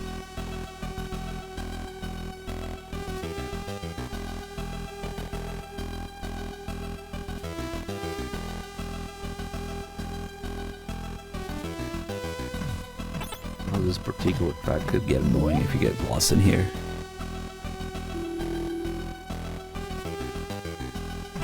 Is it? floor 10, I think. I mean, there's the OST enjoyer. What OST?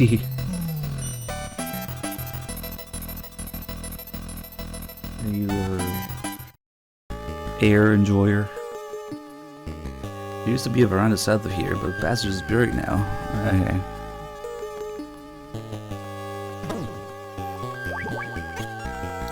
Okay, so let's see.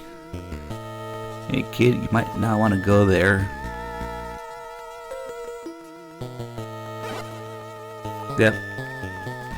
It doesn't play the animation with plastic explosives either. Let me just double check here. Shit, I might fucking die from this. Nope, it doesn't play it. See, I don't know if they censor it or... Then, what was the deal with the mine that played it earlier? Was it here? Where the heck was it? I gotta test some more here. South of here, I found a bunch of things that look like green pineapples. Alright, so we'll test that on him since he talks about it.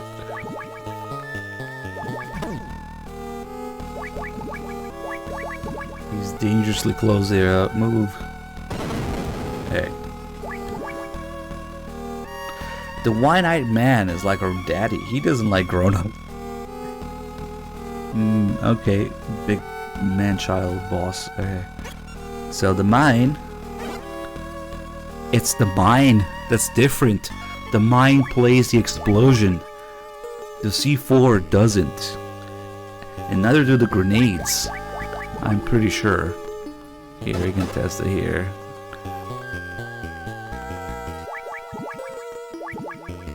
Hey kid. Yep. So maybe it's something about the mines, because it's consistent for other explosions. Oh, he respawned too. Let's try the Stinger. Fuck it, I'm gonna Stinger the kid. Oh. Yeah, the Stinger also doesn't play it. So it's something about the mines that plays the explosion.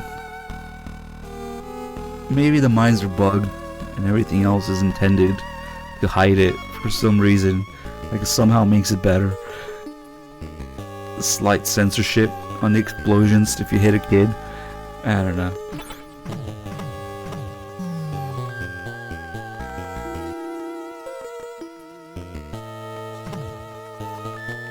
You just Stinger the kid.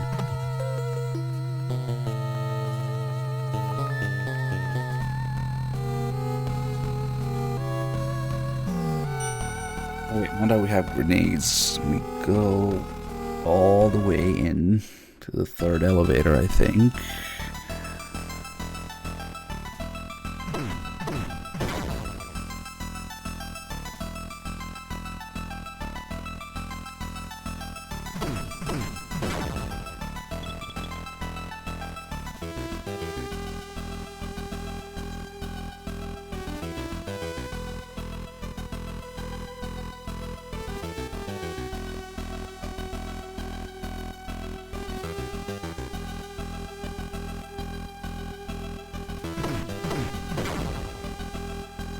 Punch in the ass 3 times.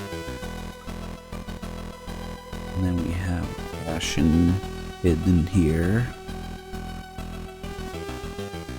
All the way there. Damn, those guys respawn too.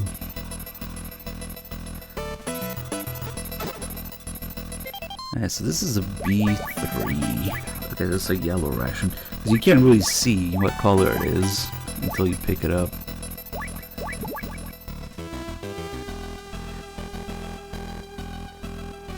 Sometimes you need specific ones for stuff. What was that noise? Here, have a Cuervo. It doesn't censor the explosion for regular guards. I'm thinking it really is a soft censorship on it that they somehow missed on the mines. Because everything else does that.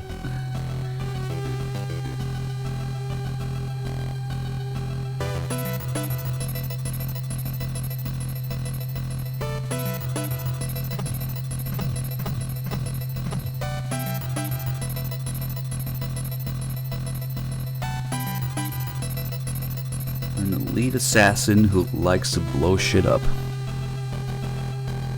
That's the background for it. What was his name? Red Blaster.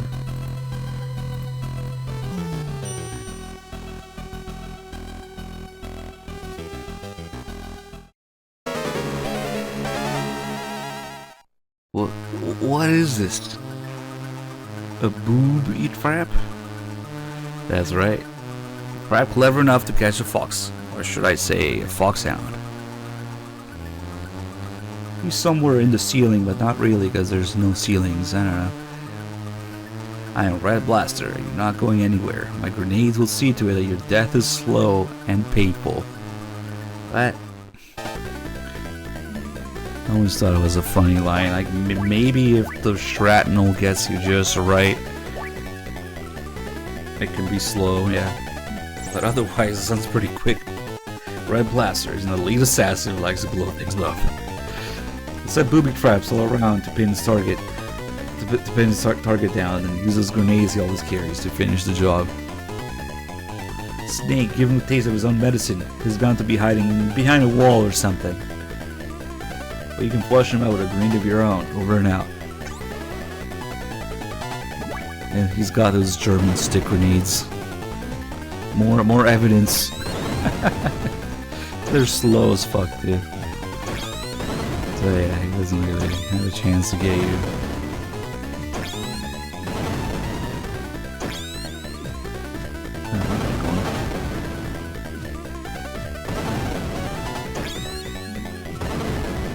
I would like to see how if they ever remake this game. There's a lot of silly things. It is one of them. Like, how would you handle this? The only reason there's no stealing is so that the player can see where Snake is, because it's a top-down 2D view, right? So shouldn't there be a ceiling somewhere? Like, I don't know. But somehow he's in the area that kind of exists, but not really. I don't know. Maybe there's just a way taller ceiling. At least that's maybe the most. That's how I would handle it if I had to remake this in 3D. These are like barracks, and there's a really tall ceiling on the whole floor. And oh, that's right. They had the missing. Didn't they also have like a sleeve or something to put on the grenade to make it more deadly or something like that?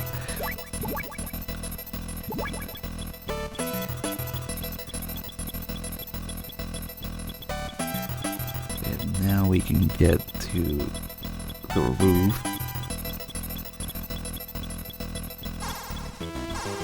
Somebody painted shut. Door to the roof is painted shut to prevent trespassers, but it's rigged so you can probably blow it up pretty easily with plastic explosives. Apparently that's the thing. Sealing things off with paint?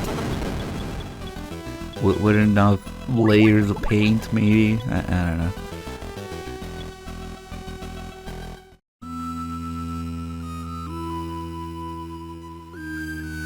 Right. Okay, here's where the animal guy comes into play, because try catching this pigeon, it's not gonna work. Oh, I already had the ration equipped. Damn it, I accidentally did it right. So the trick is you had to equip the ration with, what was it, beans and potatoes in it to lure the pigeon. And I guess I already had it equipped. Okay, well, I accidentally played the game right, yeah. Help, Wiz Ohio, kill Marv. Only the H is in lowercase. Some kind of message from Dr. Marv? What could it mean?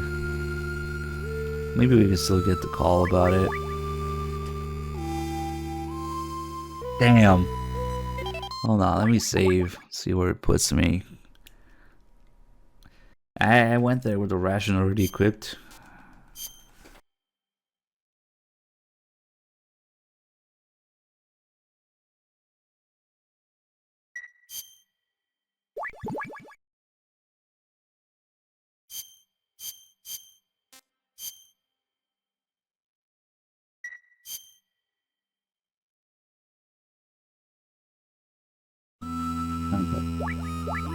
But yeah, this is the ration with beans and potatoes specifically that lures a pigeon.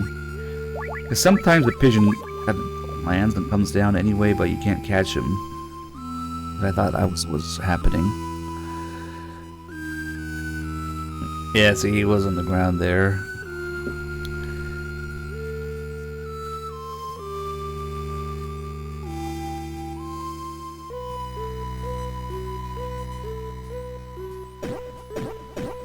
And we could just kill it. And this is an MGS2 seagull, so he does come down, but you can't get him.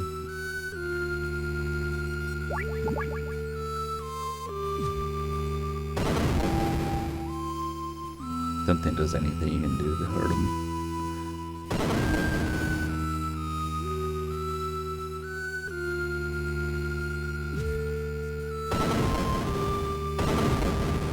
Okay, well, how do pigeons work?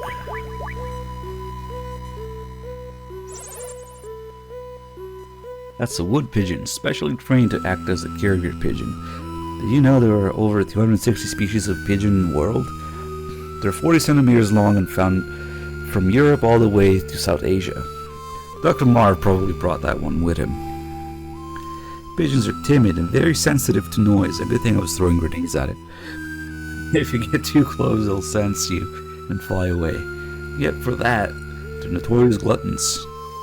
They feed mostly on grain. I got an idea. If you have some beans or potatoes, you can use them as bait. I just got a large order of fries myself. Oh right, tough to find a burger stand out on the battlefield, eh? Over and out. Okay.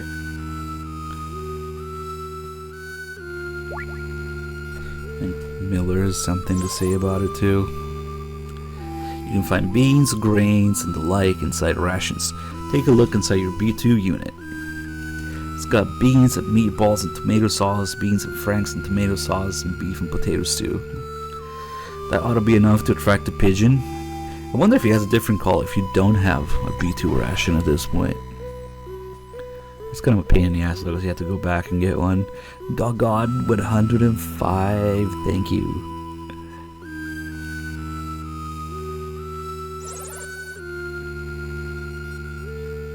Oh, okay. These are repeating stuff.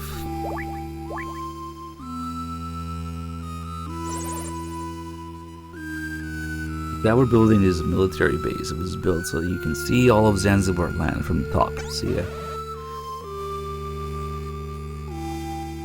Okay, now we can lure him down.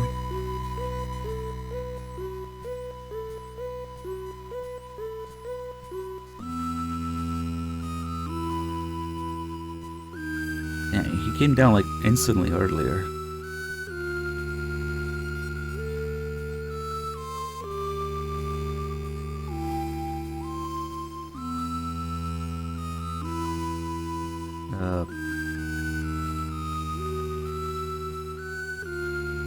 Come on, stupid bird.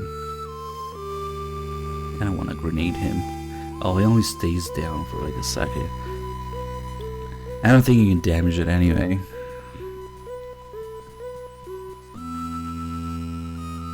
Okay, so the piece of paper. Okay.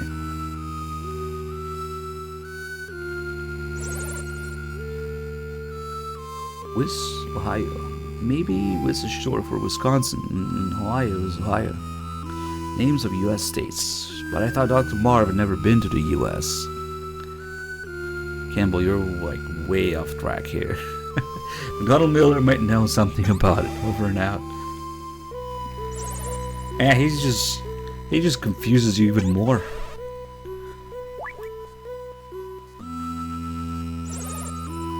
And then he wants you to use your head. Only the H is lowercase? I've got it. It's a digital number. You see what I'm getting at, don't you, Snake? Over and out. No, I don't. I'm dumb. What? Keep calling. Kind of reminds me how the Mantis call for the controller works in MGS1. Right? If you keep calling, they give you the answer. Try turning it upside down. They're not letters, they're numbers. It's a clue to Dr. Marv's frequency. But look at it, only the H was lowercase. It's not a very clever code. Almost as if someone is telling you to read it upside down. 0.51M. Ah, 140.51. Except we can't talk to him. What? Drahי Puitelli. What's he saying? I can't understand a word. But I asked Matnar.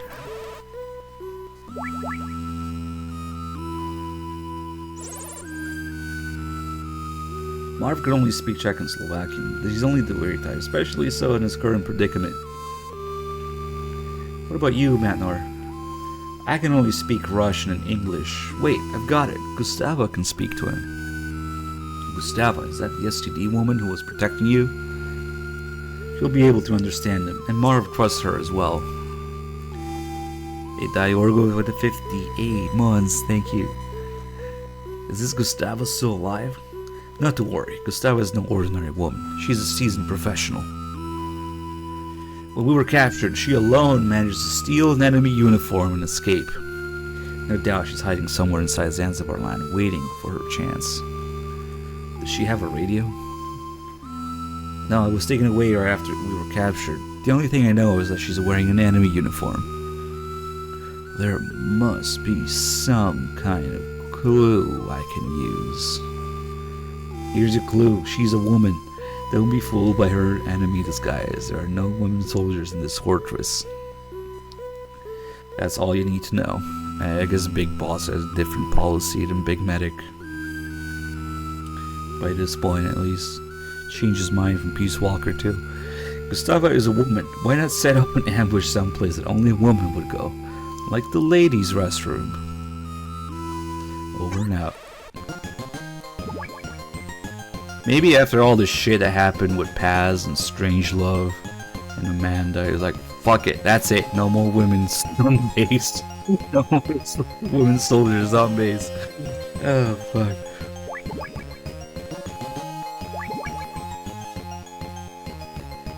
Alright, so now we gotta find the only bathroom in the whole base.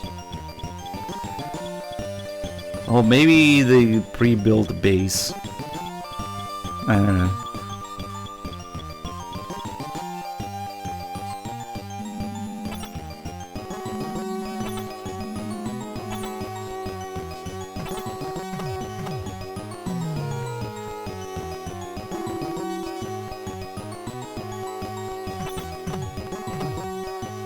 Right. After the bomb. And think about it. No, Lasagna, no bomb. Makes perfect sense, really. Never mind the other places where you can put it. I think they have a few bathroom stalls, at least, in there.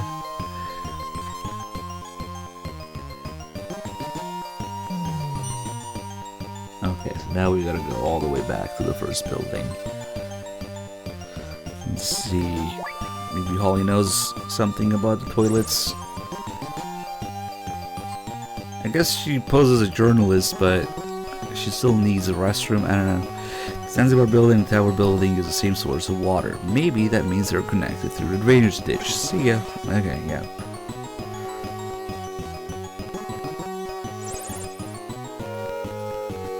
Fight when you have to fight, kill when you have to kill. Those are the rules in the battlefield. In a shooting game. What? I thought it was a stealth mission. Yeah. I guess you can also go back through the sewers, but I don't really need to do that. Ah, I remember now trying that. It was a little faster. I like the layout of all the sewers with the doors, like one big area with a bunch of mines and a current that moves you around. And oh crap, I gotta wait for these guys. Okay. I remember figuring out the layout for that area and how to get back to the first building, but now I forgot.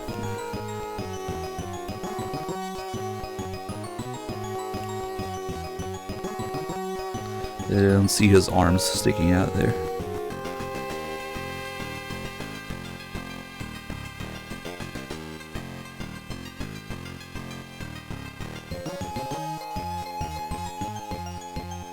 So you mentioned a giant turd and second not spawns in the chat. What? What was that noise?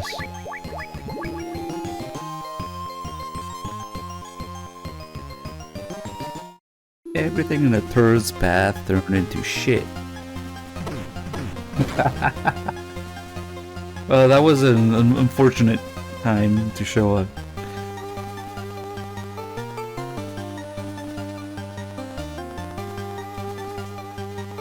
Hey, what's up, Malinky? Yes, it is I, Scrimmer. Everything in that turd's path turned into shit. Hold on, we're going into the bathroom right now.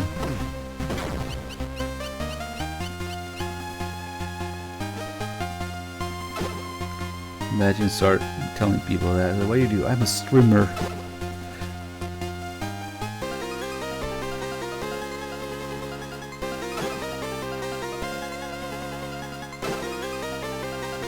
Yeah, you get the last couple messages in there before you show up, or when you load the chat, yeah. A Mark 23 video. There's a pretty decent chance I've seen it already.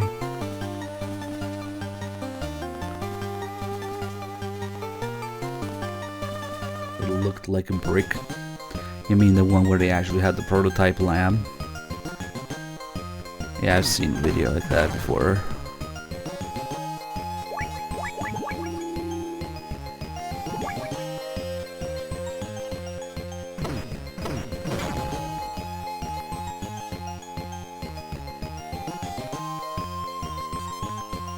Maybe it's not the one I saw. But yeah, I used to think it was just a prototype. I mean, it is just a prototype, and they're really rare, but there's at least one or two videos of somebody shooting the prototype lamb out there.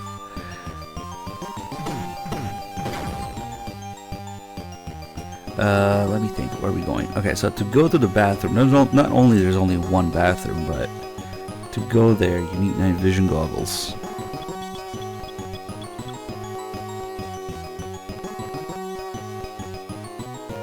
That's kind of a process to go take a shit in this base.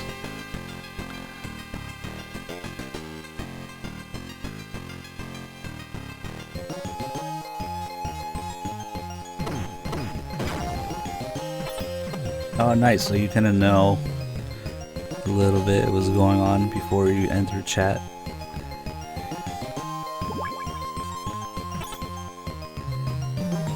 Not even the last floor. It's like the other building, the other side of the bridge, the barracks.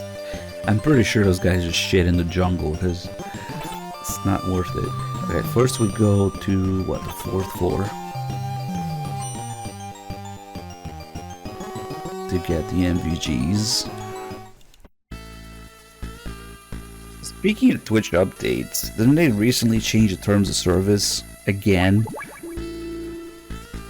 I didn't see any news about it other than I got the email.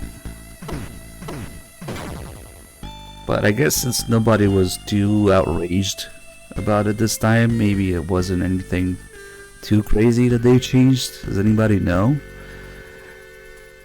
Because sometimes they do that and people go like, oh, Twitch did this crazy policy now, and people lose their shit on Twitter or something. But this time I didn't hear anything. So maybe it wasn't anything too crazy.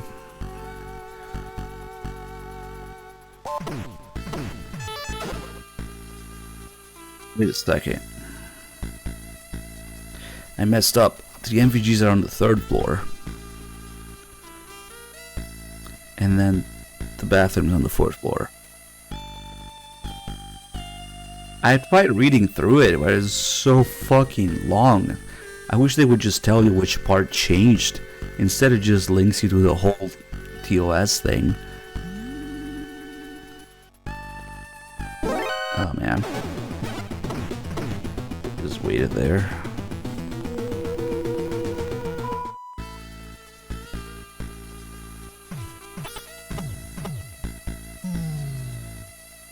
Fatman, Twitch made a vote chat to ban Fatman from the whole website.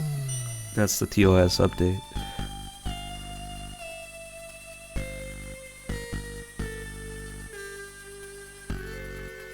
Oh, I wouldn't know. I only use the app to watch my own channel when I'm AFK. Okay, so we want the other door here. Not that one.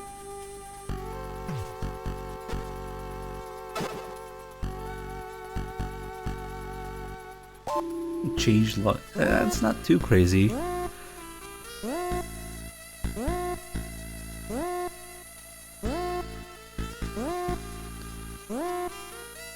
Yeah, I don't know. Okay, so that's dark in here. Light switch. And then these three guys get spotted. And then leave. It's the fastest way to get rid of them. They just disappear. MGS1 does that too with the guards in the walkway by the stinger. It's crazy. Oh crap. First thing he does is turn off the light. There we go. MVGs. Now we can go take a shit.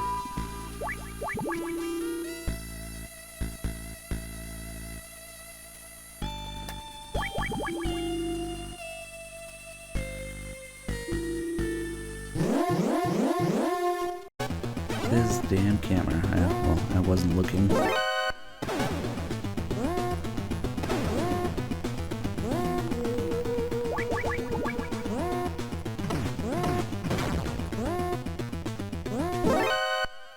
Yeah, it's not worth it with the oxygen running out. Hey. Damn it.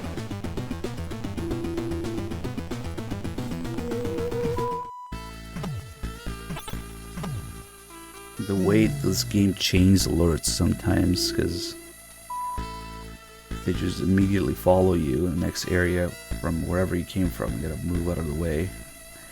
Okay, 4th floor.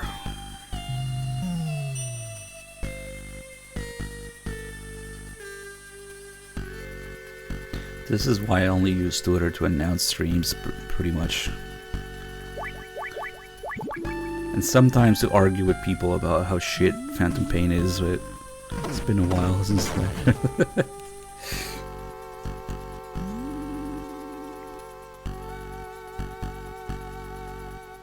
Damn, the fucking wild takes that I see sometimes, and there's some like big Metal Gear posts or something. I'm like, just, it's not worth it. It's not worth it. Don't say anything. It's not worth it. May, hey, good to see you. Thankfully,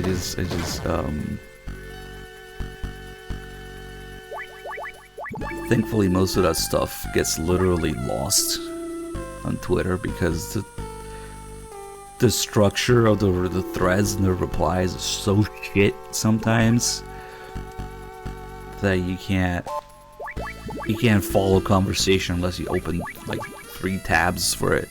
It's weird. If you catch a cold, go to the infirmary. It'll give you some medicine. Yeah, so it's dark in here. That's actually a large part of the reason why it's not worth posting anymore. Oh shit! Crap's in the dark to go take a shit. And a bunch of keepers. There's a bunch of mannequins, soldier mannequins in there.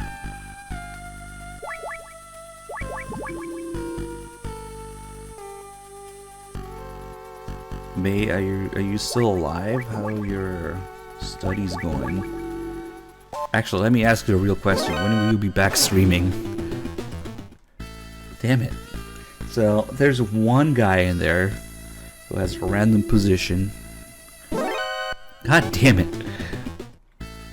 I guess you just can't help it. Sometimes he's just looking straight at you. Okay, now he's looking the other way.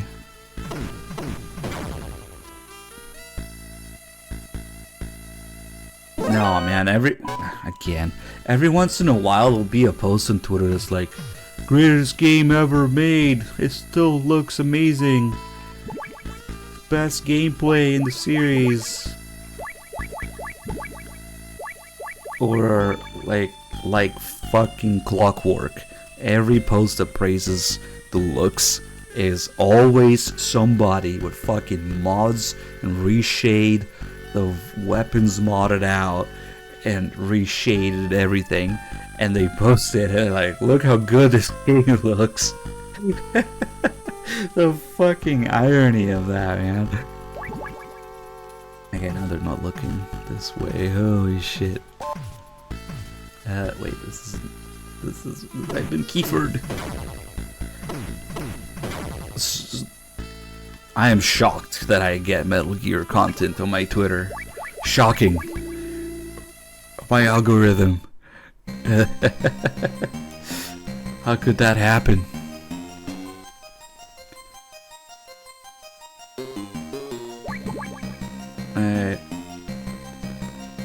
Oh shit, did I kill a guy in here?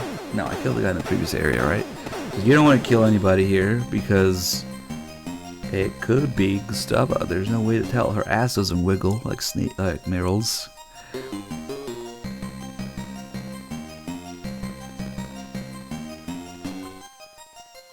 And then there's people going like, it's not Kojima's fault. They didn't let him finish it. Let's just stop there. Oh, there she is. Hey. Sinister Shadow with the 67 mons. Thank you. Ugh, I gotta take a piss.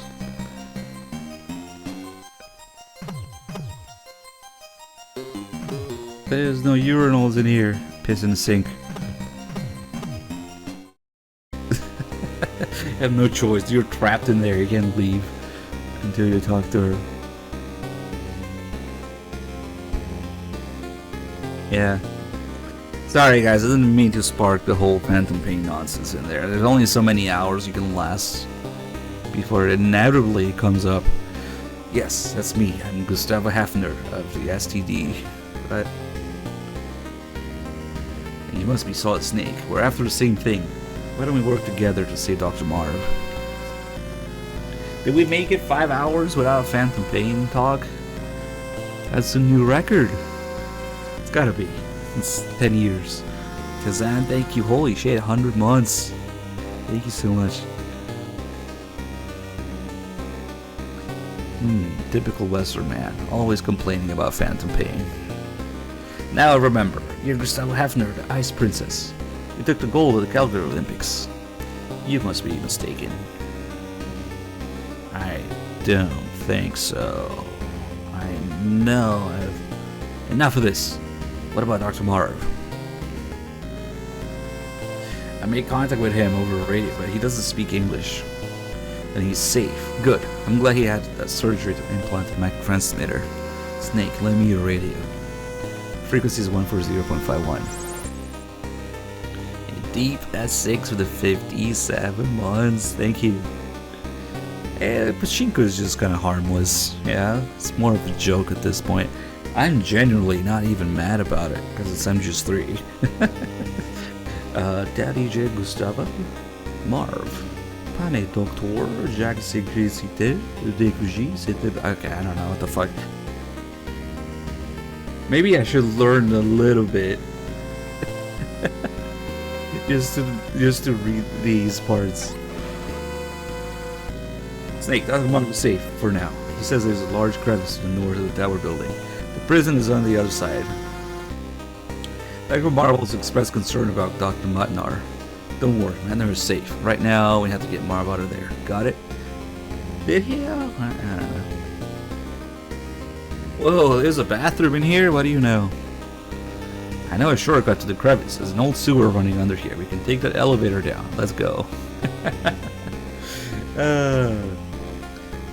So there's a secret network of ladies' restrooms connected by elevators and underground levels in the whole world. That's why we're not allowed in there.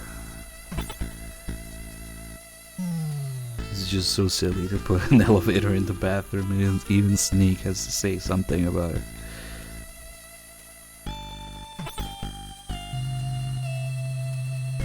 Yeah, she's on my ass now. Make her push the box. Let me see what calls we have here, if any. Nothing. Nobody gives a shit.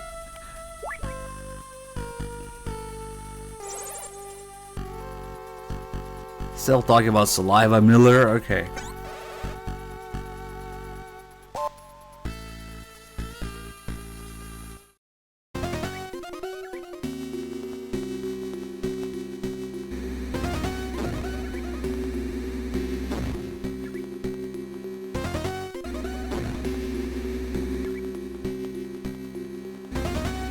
Oh shit.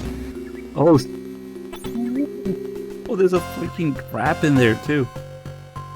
Okay, I'm gonna fall victim to the giant Doombas, crash compactors, whatever the hell they are in here.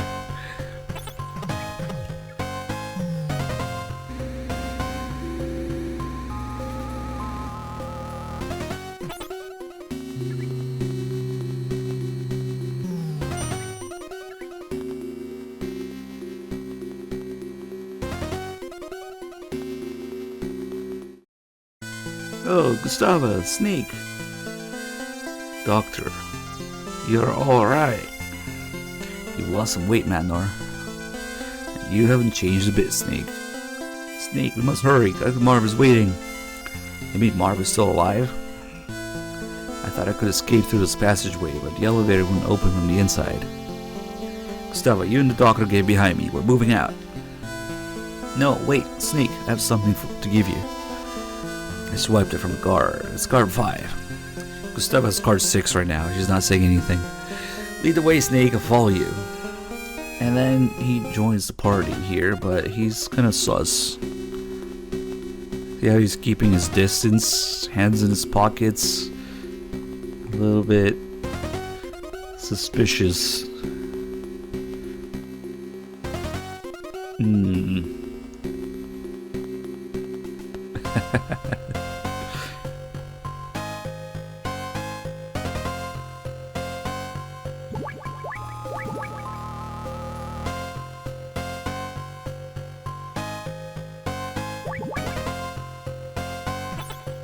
No, second. I shouldn't have said anything. Damn it. It's my fault.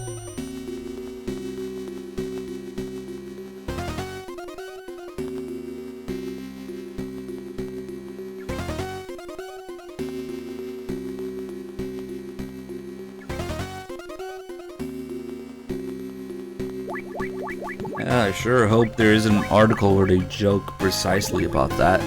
The Kiefer would be more expensive if he talked more. No, really? Snake, wait, I can't go on. I must rest a little. Gotta take a giant shit, Snake.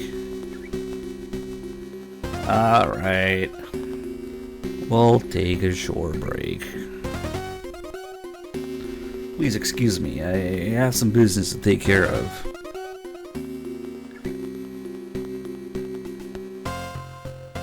Gustava sits in the oil sewer water thing. I don't know.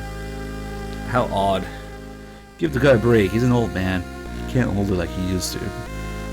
Now, I mean us. World-renowned scientist, former Olympic athlete, and ex-special agent forging together through a sewer.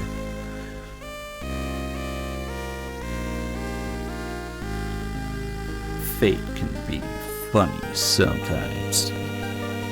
Fate. Yes. Perhaps you're right. You know, when I was a little girl, my mother used to tell me stories. Here we go. Possibly the first, like, exposition dump. It's a really big one in the series where they just stop doing what they're doing and start talking about their past. Yeah. About Poland during World War II. About the Warsaw Uprising.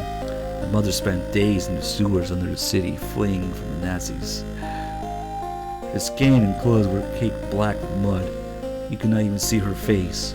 My mother and I are much alike. We're both haunted by war. Gustavo, why'd you quit skating and join the STB? You think an Olympic medalist would get royal treatment even in the East? Not exactly. It was something about the ice. It felt cold. The ice was cold? No shit. Snake, are you married? No, I don't have a family. You? Yeah, only my parents and both my brothers are alive. I'm all alone. And it's not because I like being single either. Perhaps I simply never had the chance. Can you type faster, Gustavo, please? Dr. Hugbees with the 88 mods. Thank you. Starbucks is expensive. What about boyfriend? Once, only once, I thought about getting married. It was back when I was still skating. I was deeply, madly in love. It still hurts to think about it. He was a Western man. His name was Frank Hunter. He was handsome, well-mannered, intelligent, but always afraid. I would have thrown it all away for him. Family, skating, everything. I would have followed him anywhere. He would have defected? Yes, but it was not to be. The West rejected my bid for asylum at the last minute. Some sort of political reasons I still don't understand. They probably just didn't have room for you. It happens all the time. Ever since, my family and I have lived a nightmare. We lost our right to compete. We were branded as refuseniks. I had no choice but to go into STB. But I have no regrets. When I was on the ice, I knew only the ice. Now I know so much more. I've even killed a man. What about him? Did you ever... I never saw him again. Our building wall was too high for either of us to climb. Hello again, sorry to keep you waiting.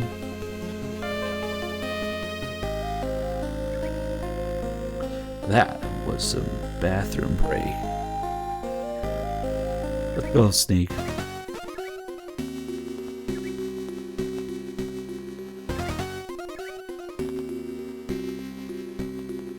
I think that might actually be one of the few differences between the phone port in this, or was it the original in this, where Gustavo sits in the filthy sewer water.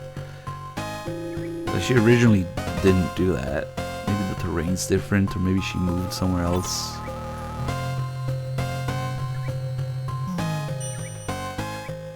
Anyway, her ass is soggy with shit water now. We got some mines in here. But right now we can't crawl because there's people following. For some reason Snake just can't crawl. We'll just stay on the right side of this path here.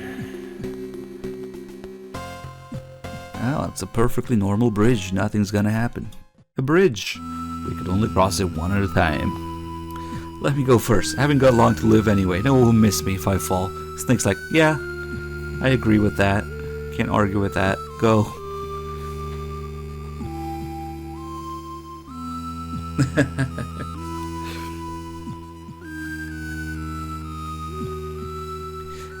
It's alright, you can come across.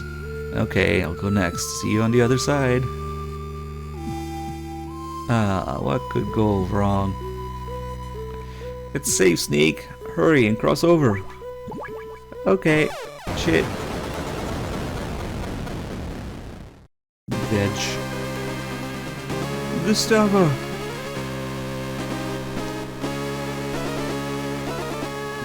Gustavo. Snake. I knew I couldn't do it. I couldn't find my footing on the ice. I was always skating around, and never learned to plant my 2 feet on the ground and walk. Ice is starting to thaw between the east and west, Gustavo. It's time to start planting your feet on the ground. Take control of your life and start living. Gustavo, don't give up now. It's too late for me. I've seen enough people die already to know that I'm beyond saving. Just my luck. Just when I met someone wonderful again. I would have liked to see you skate again. Thank you. This is Guard Sig. And this is my bro. To use it. How do I use it? I can't hold on. Frank. Better not tell her you just fucking killed her. Snake! Snake! Well, I might as well do that because she takes so long to type her words. And there it is, half of Metal Gear, because it couldn't fit with all the pixels being rendered. And also couldn't have the proper color, so you get the background color of the terrain and half of Metal Gear due to limitations. It still looks pretty cool though. Metal Gear. Bomball, thank you for the 65 months. Snake, it's me, Great Fox. Great Fox. This bridge is closed. I'm taking Matnar with me. Tell you what, Snake, for old time's sake, I'll do you a favor and I'll let you live if you get your sorry carcass out of here. You hear me? Go home, now. Think it over, Snake. Ha ha ha. Fox, you won't get rid of me that easily.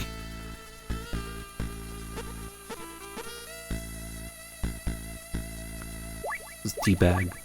Check for pulse.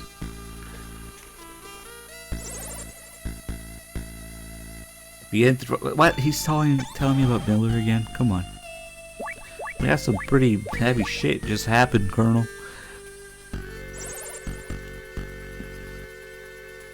They only have generic calls here. That's a little bit disappointing.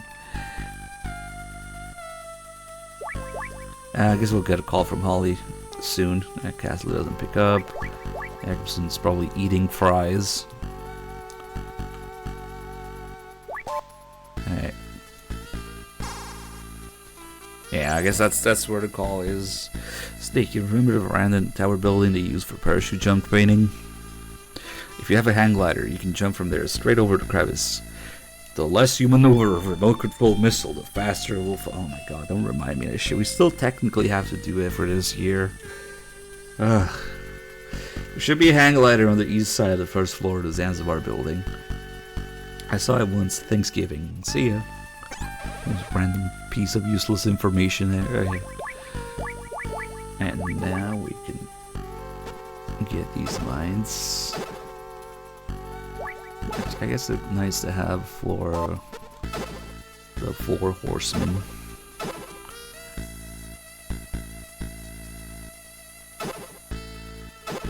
Hang gliding. And also the pigeon hunt. Well, there's the rope descent instead, I guess. The rope rappelling. That would be the equivalent of it when the connecting bridge gets destroyed. And then for the pigeon hunt, you have the rat instead of the pigeon, maybe for the palki. Well, that's only if you have less than 10 alerts, though. It's not quite a 1-for-1, but I can see what they did there.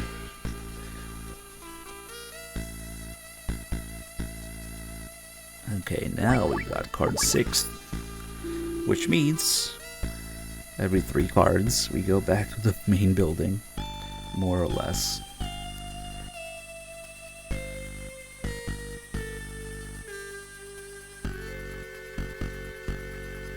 Trying to think, again, we could do it through the sewers, but fuck it, let's try it. I'll figure it out again. Shouldn't be too difficult. It's a little bit confusing because it just looks like you're in the same area, but it's just kind of a big area.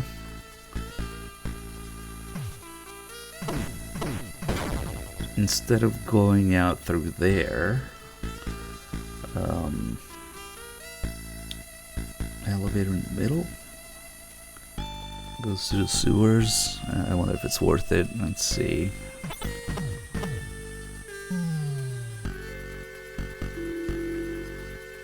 One of these trucks, since that's mostly Metal Gear 1 thing, yeah.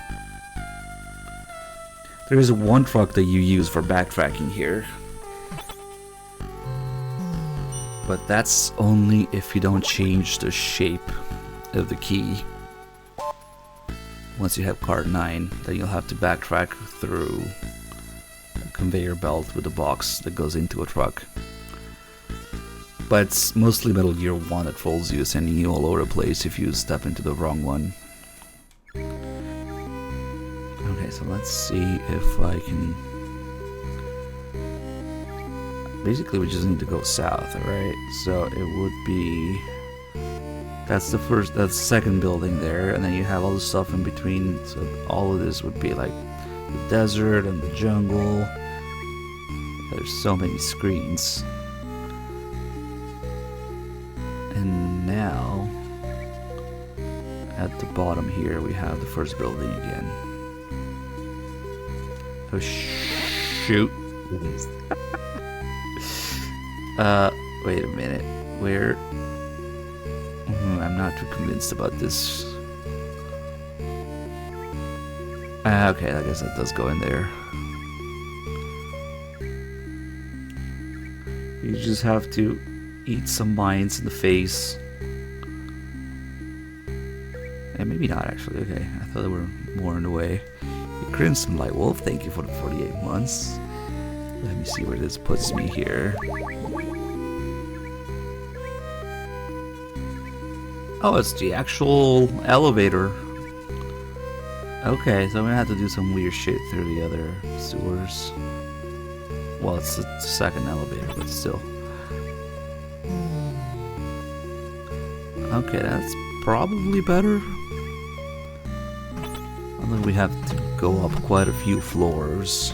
We have to stop on the first floor, get the hang glider, and then... Oh, this thing doesn't go... It just goes from B1 to the second floor. Okay, and you gotta switch.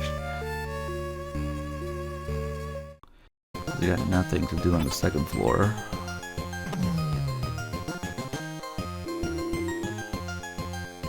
So we get the hang glider from the first floor, and then we get the blue card, which is kind of the opposite way now. Kind of sucks. Oh shit! I have a cold because I went in the sewer water. Nice. I hope it goes away quickly, kind of like it does in MGS1. Nice. 3 years old. I was just thinking about it because the kid mentioned something about medicine. Yeah, it's probably not worth it if you want the blue card. It's all the way in the opposite direction here.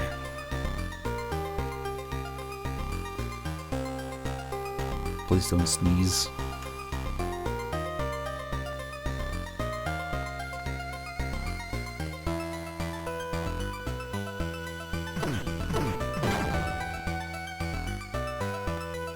I didn't think I would get a cold so fast.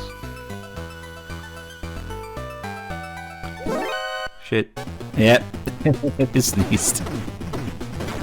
Damn. Do we actually need medicine? Or does it go away on its own? I wonder. Here's card 6. This way is the blue card. Okay.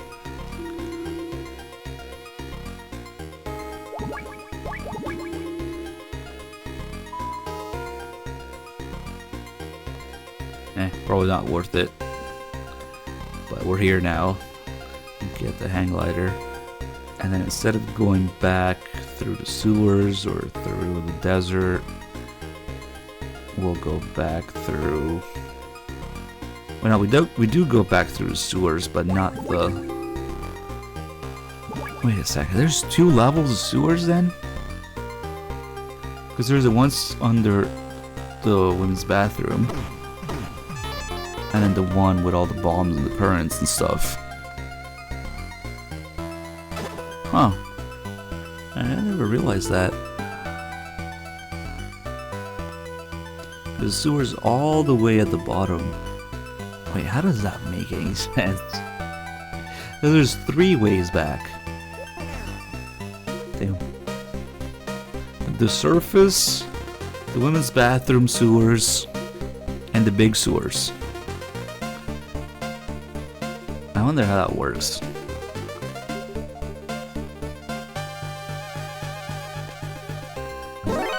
Shit. I wondered for too long. Oh yeah, we have to take the elevator back anyway, because we want to change the shape. We want to make sure we have enough of those chocolate rations. I never realized there's 2 sewers to go through.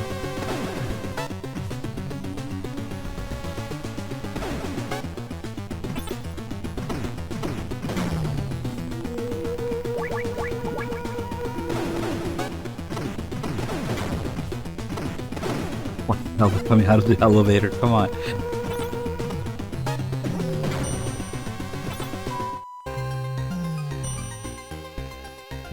Fourth floor.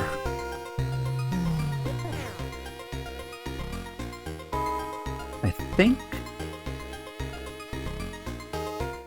Forget which way the infirmary is, but I think it's actually in this floor. Yeah, it's where all those guys are sleeping, I think.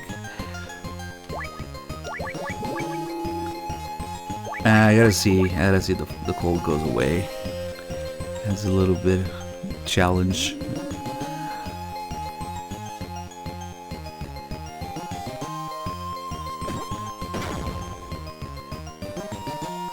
It's probably just on the right here or something.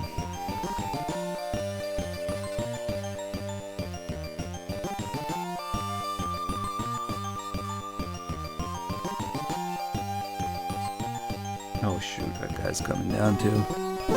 Oh man, they were both... okay. Yeah, let's not stop there.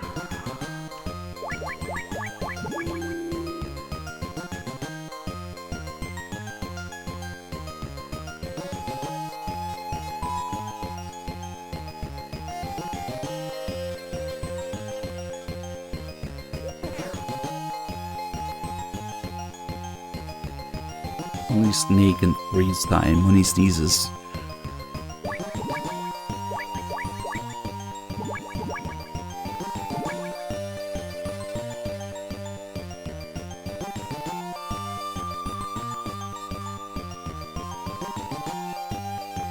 Man, the timing is all different for this guy. Can he sneeze now?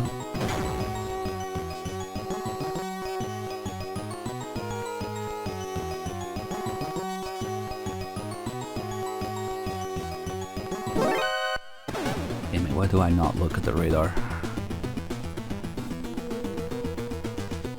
Another trick is if you enter a room with kids in it, it immediately clears the alert. Any room with kids. I guess I could have done it here too.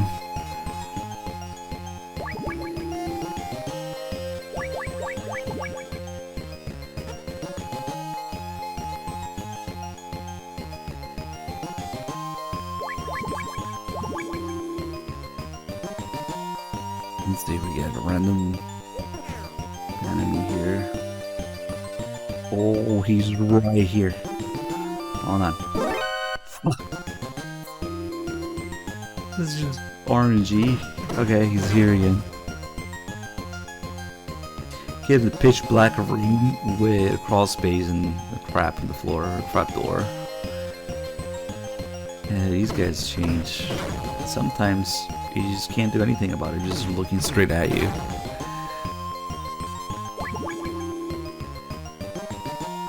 Okay, so here's the extra thing that we would have to go back for later if I didn't do it now. So we're saving a whole trip to this first building by changing the shape of the brush now.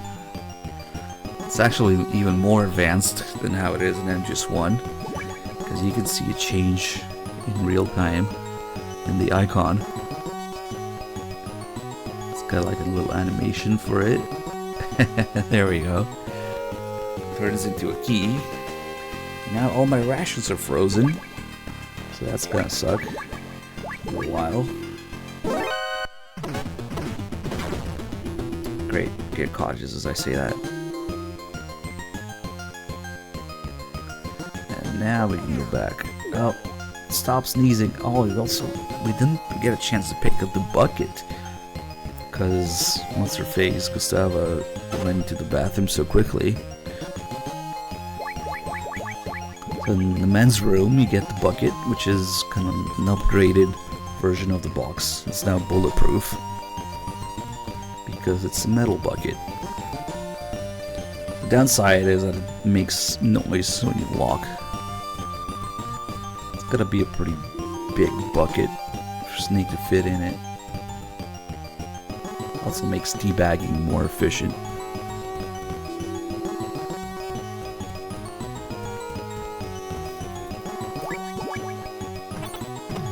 I don't suppose that holding the ration makes it thaw faster in this. It actually does in MGS1. Well, you have the drum in MGS4. It's the closest thing,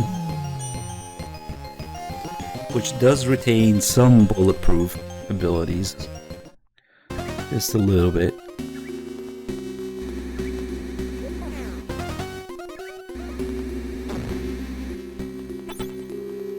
Hey, Dwarven Rock Cake. Yes, we are marathoning again. Thank you for the 21 months.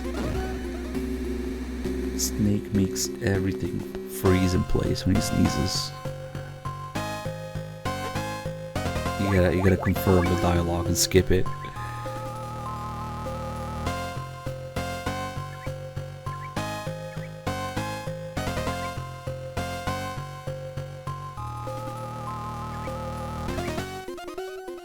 The good thing is the shape stays, not timed like in MGS1. Because otherwise this wouldn't be useful at all. It's gonna take a while before we use it.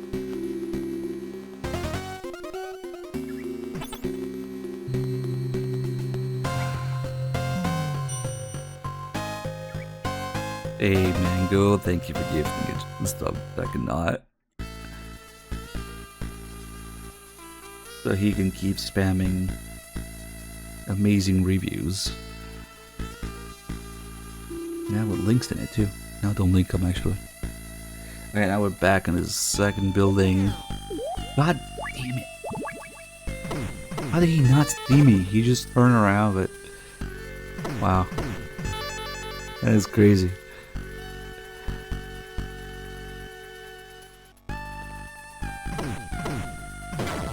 How long is this cold gonna stay, I wonder? Well, now I'm not going back through the sewers anymore. Hey, that little bit of time in the water gives Snake a cold already, come on.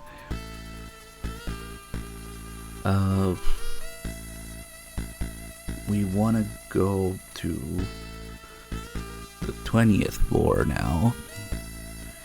But we're gonna get the fight on the way there. Hey, another gift of sub to Cereal Bro, nice. All the usual suspects, thank you.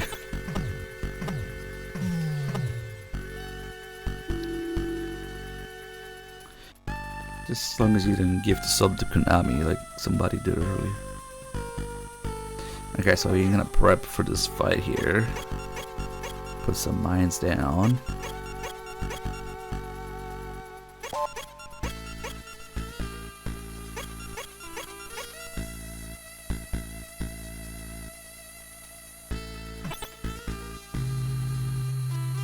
It's actually kind of cool. You can't even do this in MGS1 because there's loading screens. You put down a mine and then get on the elevator. That wouldn't work in MGS1.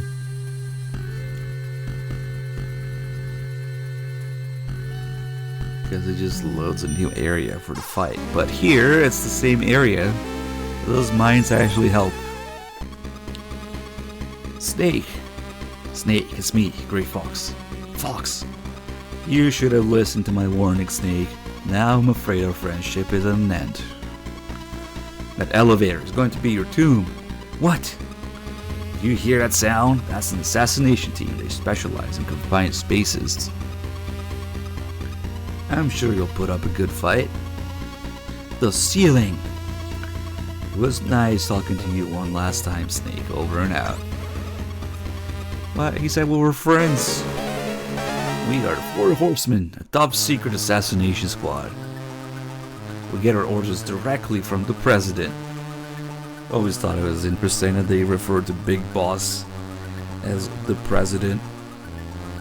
It might be the only time they do that anywhere, right?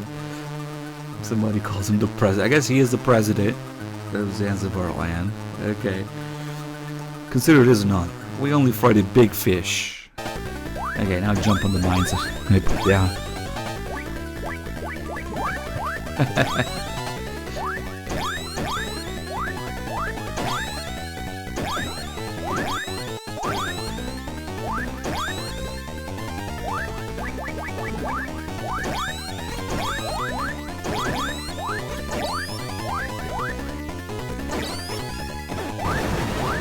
Oh man, the rations are so frozen. Ooh.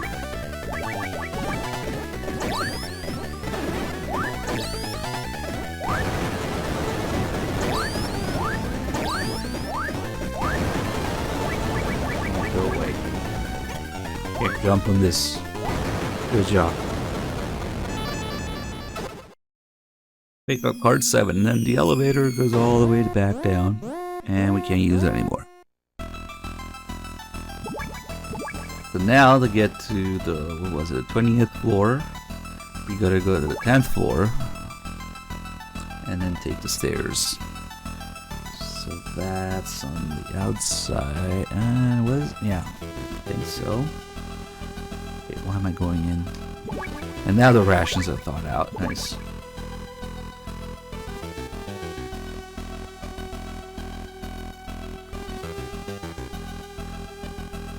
Ooh, let's see if I can make it. Nope, nope, nope. Maybe it would have made it.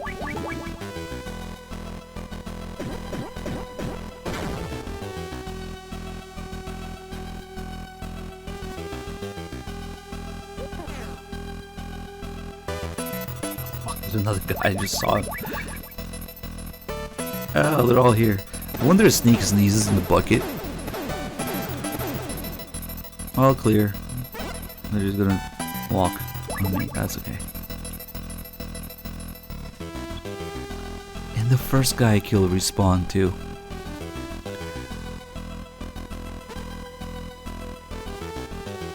That crouch walk, because he doesn't have room to crawl here, I guess. So there's a crouch walk animation. Look at this. Who says you can't crouch walk until the later games? Nice.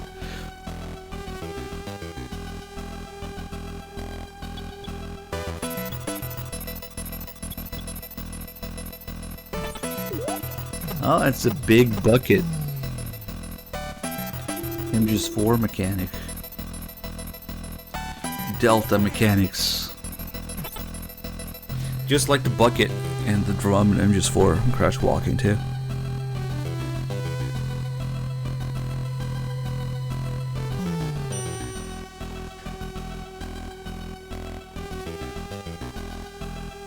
Okay, so 10th floor, and then we reveal the secret stairs that you gotta blow up a wall for. Very practical. And the 2 sensors. Ooh, I was practically in it. Okay.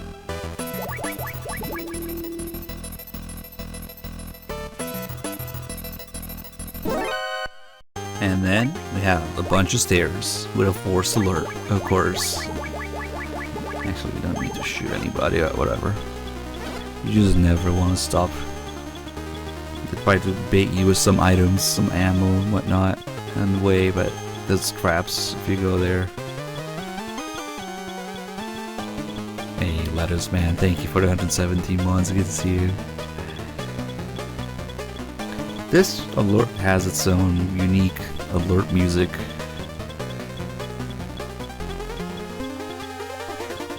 Just sneezing. Damn. See, usually by the time you get to the communications towers, and then just one cold goes away. Shit, stop getting stuck in the corner. Yeah, Snake wouldn't have the cold anymore by then. If you do get the cold, then I'm just one. I wonder. Shit. I wonder if it just stays the whole game. This. I can see it being less forgiving.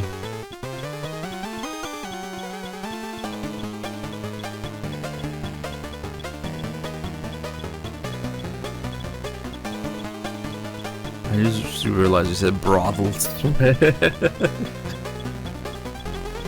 Was that a typo or reference to Kojima's hiring mechanics?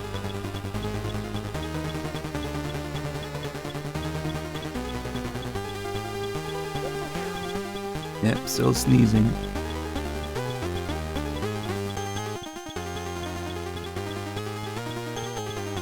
I know. Yeah, but I'm actually not sure if it stays. Lesson learned now.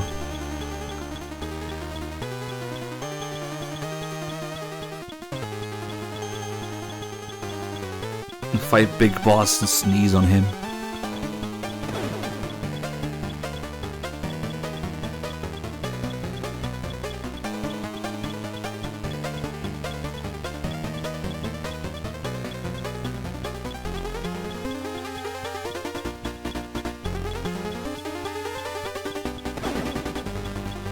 Last floor.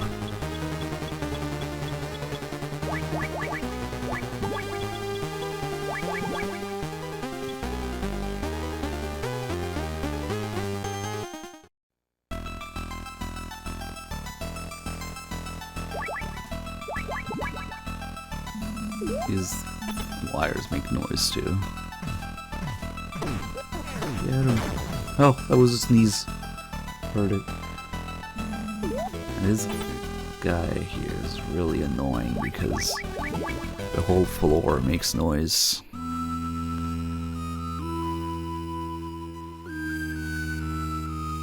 I'm just a bulletproof bucket. Don't mind me. All clear. I'm just gonna miss you. There you go.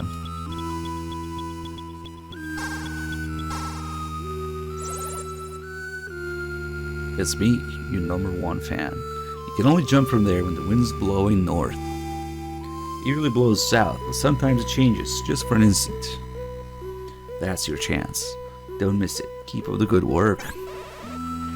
Okay, so I never fully understood this, but you can't just... Maybe you can? No, you can't. You can't just jump off here because the wind's blowing the wrong way. Oh yeah, it's the thing with the gas grenades that I never understood, because when you use a gas grenade in this game, it shows you which direction the gas is going, the wind is going, and actually it kills everything on the path of that arrow. So that shows you where the wind's blowing, but you can change it through the power of cigarettes, of course. This is another thing that's rather advanced that the other games didn't have for a while. If you smoke and you sit still for a while, Stink has an animation for it. And then you see the smoke going up. That's when you know the wind's blowing north now. Yep, it's going up. So yes, I thought you could maybe just wait and keep using gas grenades to see if it changes on its own. I think you have to smoke though. But yeah, now we can go. Cutscene. All of this just to get over that little gap on the bridge.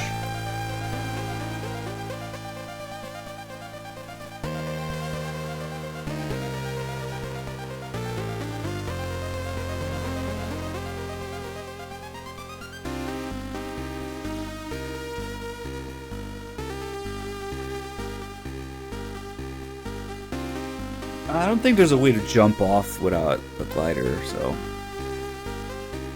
maybe you should try on equipping it. No, it probably just doesn't let you.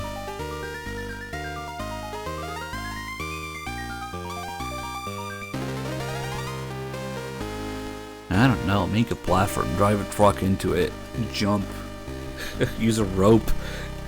This all seems too involved. Patrick Domino, thank you for the 5 months. Okay, so now we're here, and if we didn't change the shape of the shape of the thing already, we would have to go back again.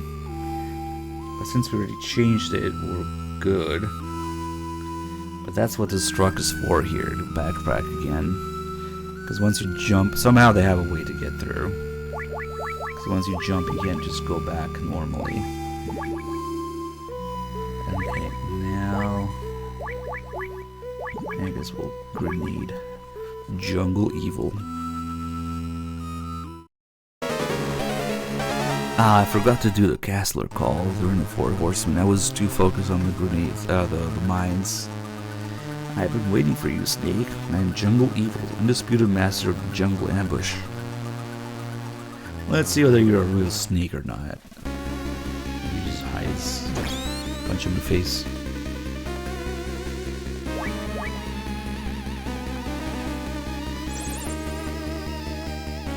Jungle Evil, former hunter from the Rex Command. He's an expert in jungle guerrilla combat. In the jungle, he's more beast than man. They say he wiped out 2 entire companies on his own in Vietnam and Yemen with a pocket knife. Over and out.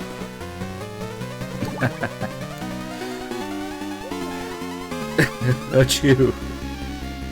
That's so funny. I hope his sneezes in front of Big Boss.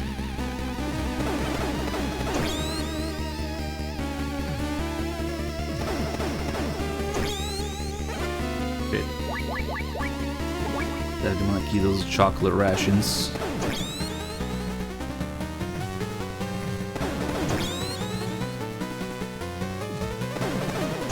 We got a cold because I went into the sewer water. Because the current takes you back to the first building you need to. But I guess it gives a cold snake really quickly. What the hell? Come on.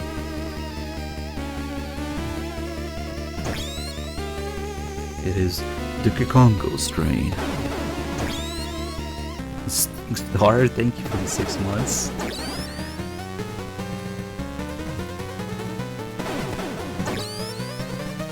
I'm pretty sure the punch doesn't do as much damage, but it's just too close for the grenade. Okay.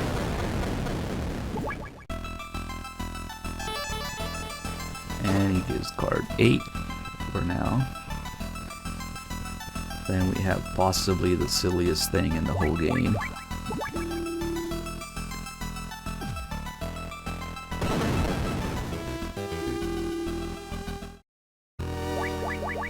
The whole thing with the owl. Yeah, remake that. I want to see it.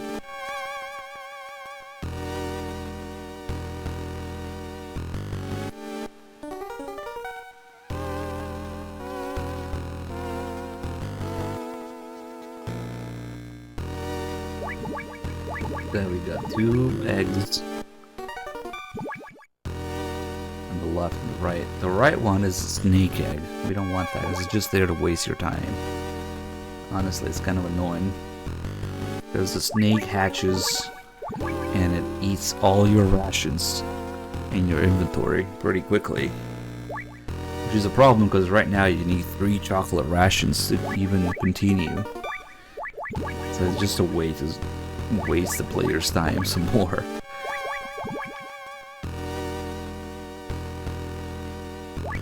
These are sense, right? Instead, we want the owl egg. Jack Rabbit, thank you for the 20 months. I'm sneezing while smoking. What the heck was this?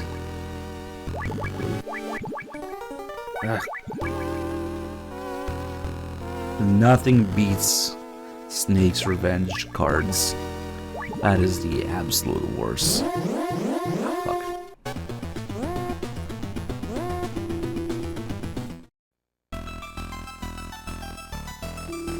The card system in Snake's Revenge is even worse in Metal Gear 1, somehow.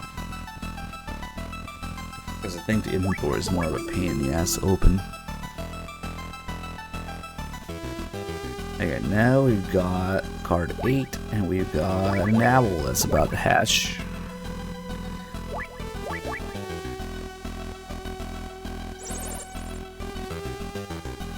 From what you're telling me, I can tell it's some kind of egg. Either a reptile or a bird egg. Yeah, because it can be the snake or the owl. Which reminds me, when you're boiling an egg, you've got to time it just right so that it doesn't burst on you. This is talking about food. Okay. I wonder if Miller has something to say about it. Oh, of course, the cold calls. To cure his knees, drink a full glass of water in 7 sips, and then hold your breath for 4 seconds. Try it, it really works. What the hell? That's for hiccups. If it doesn't work, take some medicine. That's for hiccups, Miller. What the fuck are you on about? Cure a sneeze. Who calls it a sneeze? I have the sneezes. Okay.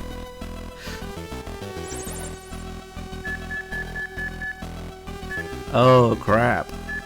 I'm changing my frequency. I'm sending a new frequency by tab code. You have to decipher it. That's right, there's another tab code.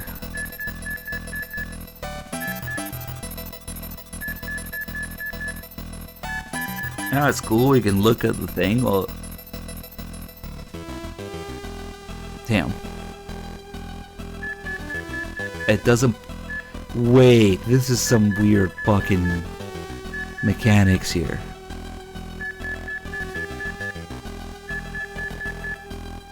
Did it just pause? Oh, okay. I thought it stopped playing because I opened the XMB. That would be crazy. Fuck it, let's legitimately decipher this code. Because I don't know.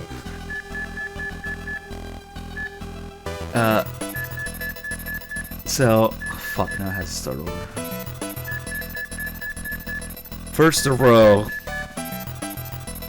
then the column. Hey, let it start over.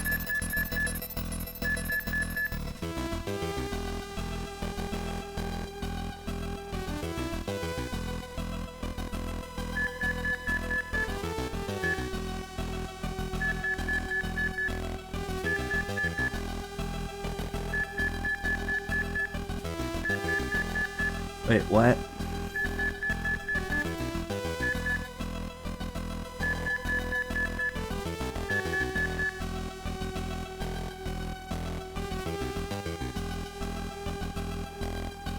It's...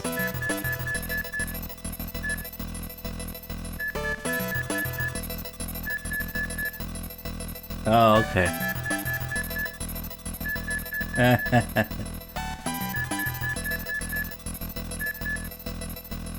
I'm trying to follow it along, but... Okay. So... 1, 2, 3, 4, 5, 6. 1. So 1. 6. 4. 1, 4. Yeah, no shit.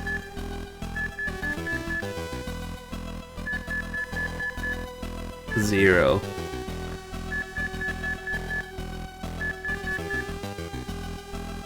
4. I missed one in between. It's gotta be 1, 4, 0.24. Okay. Okay. Nice. Nah, there's no 9, so okay.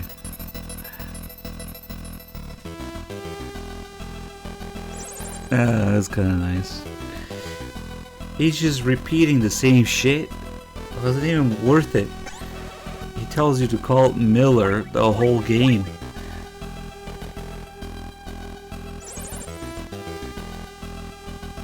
Okay. It's kind of cool.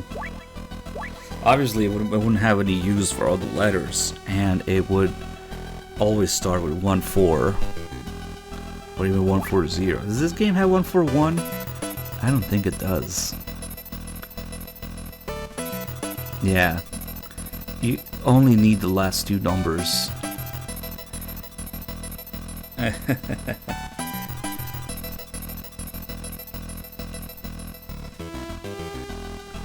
Yeah, that's what confused me too. It's vertical first and then horizontal. Yeah. Apparently, it's based on a real thing, so maybe that's why. Okay.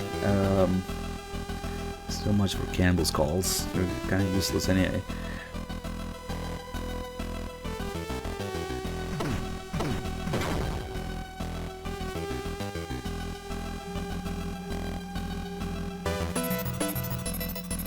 Did the thing hatch already? No. I don't know if this is like Pokemon, whether you need a certain amount of steps for the egg. I don't know. Or is this time-based? Don't want to get in that fuck. Oh. God damn it. There, might. Okay, it's chaos. Wait, hold on. Let's just get to the room where all the kids are. That'll clear out.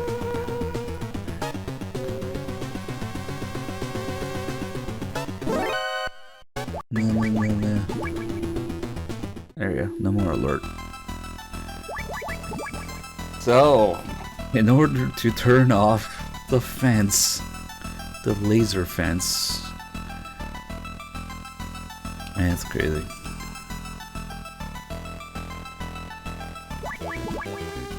Yeah, I mean, it's probably where the whole step thing comes from.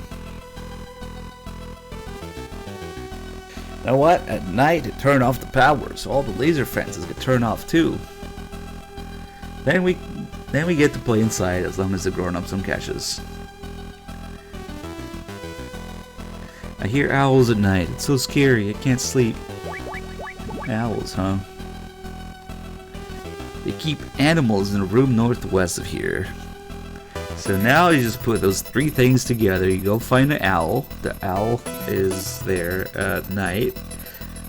Right? It's hooting at night. And at night, they turn off the fence. Ooh, that's... I think Miller has a call about it. Oh, this freaking sneeze thing probably is overriding it. Damn. Nah, that sucks. Basically, it makes him useless if you have a cold. That's all he talks about. And Campbell isn't even picking up. I thought he had a call about it too.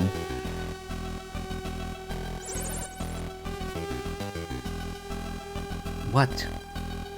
What noise-making floor? Are you high, Campbell? What? Okay, whatever. We need the guard here anyway. Oh shit! If Snake sneezes before the owl hoots, we're fucked. Wait, what if this is the? I never thought about it. This is the soft lock. If you have a cold, you can't do this. No. Maybe the owl will go first.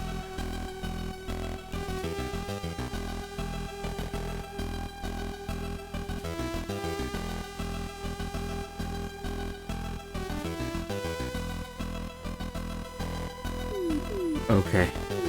Oh my god, they could have easily made it so that if you have a cold, you can't do this. If Snake sneezed before the owl starts making noise, then they could have soft-locked you until you get rid of the cold. Actually, that would have been genius. Shit. So yeah, because he hears owl, that guy thinks it's nighttime. And for some inexplicable reason, they turn off the power at night. Yeah. Yes, let's open the gate at night. Sounds safe. What's the owl's name? I'm not good with names.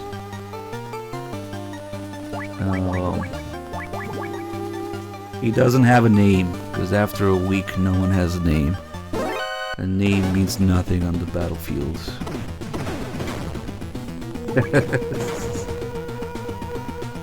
Oh shit. Oh man, it's even worse in here. Oh, nice, that cleared it. And those guys disappeared too, nice.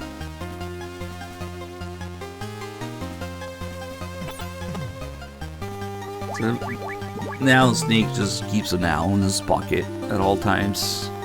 And it would have made sense to maybe release it after. And I want to go down.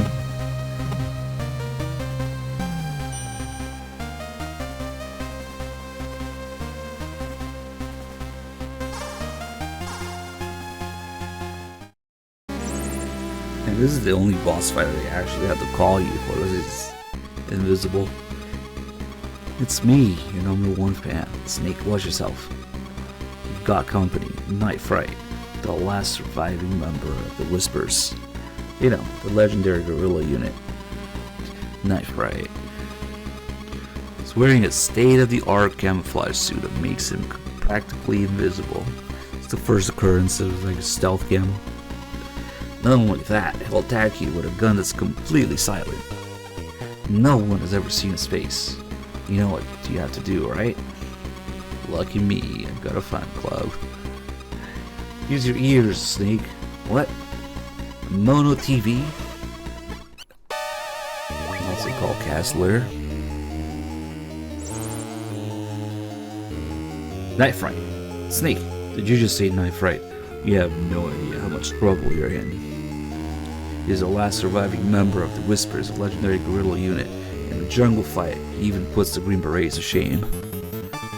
He's got the latest in camo technology. You can't see him at all. In fact, nobody's ever seen him.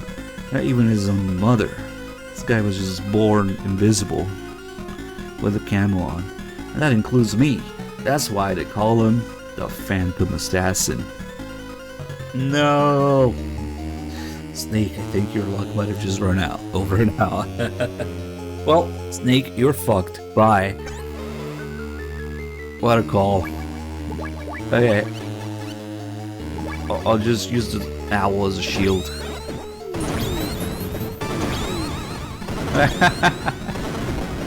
He kinda gets caught in the splash damage of the grenades, so... Come on, come back.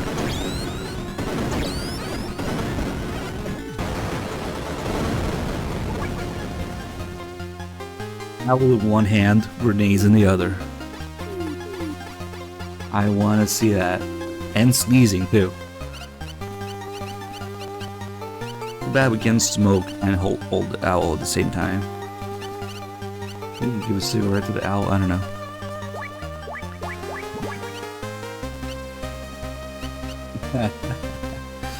Next, we got some piss here to turn into shit here. Quick. Oh, is he gonna talk about it now, or is he still gonna talk about the sneezing? Okay. How to deal with sulfuric acid? Let's see. You could neutralize it if you had something with caustic soda in it. Got it. Got any chocolate on you? That ought to do the trick. Sulfuric acid reacts with the sugar and chocolate to produce carbon, rubbery substance, something, chemistry, table sugar. See if you can find some chocolate. Or simply turn the piss into shit, Snake. So, if we have the chocolate rations equipped, we can step in these. And it will turn darker. I don't know if it's quite shit colored. Yeah, I'm sure there's been at least somebody had a shit that color, so turn the piss into shit. And that's why you need 3 chocolate rations. But then you come across this door that just never opens here.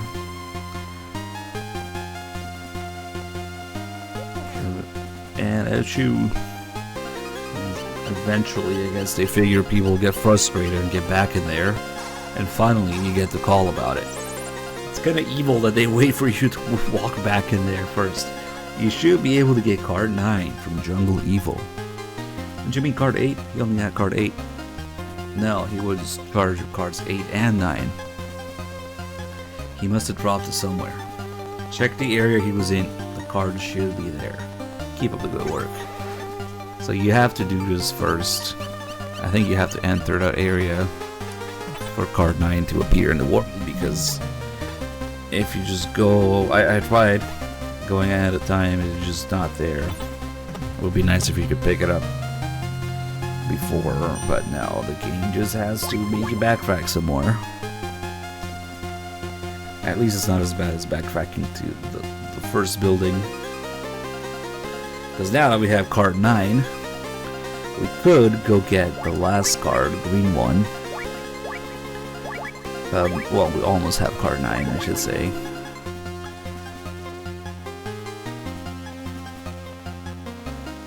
But it's just not worth it.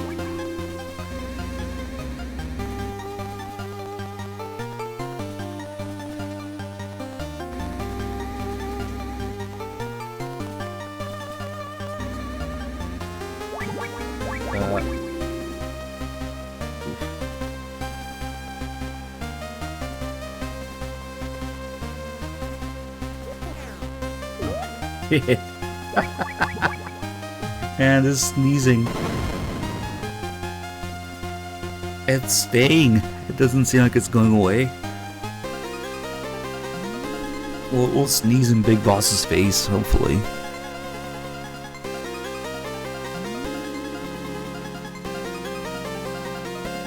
Now, I want to see in the remake not just the owl and the guy turning off the fence, but what happens after when you have the owl in your inventory. You can equip it at any time. You better keep that. This is Pocket Owl.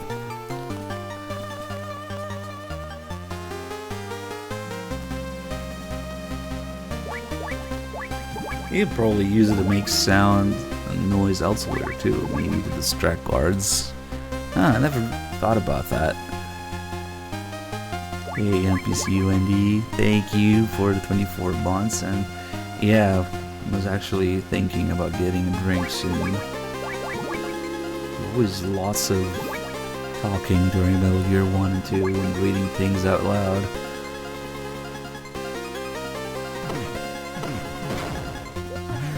Achoo! But we have the owl and the sneezing to make sound and to make noise with.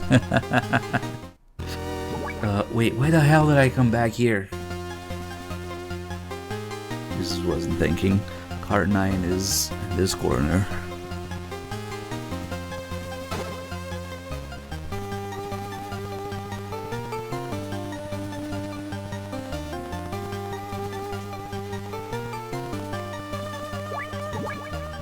Kinda like Snake was supposed to have a pet rat and then just one. It's gotta be level 7.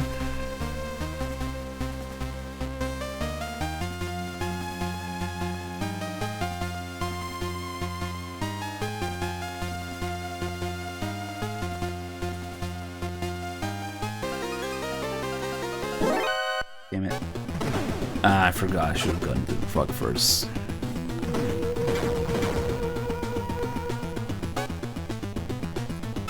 At least they kind of have these chocolate rations all over the place here. But then, actually it's a good thing I remember that because I only have one.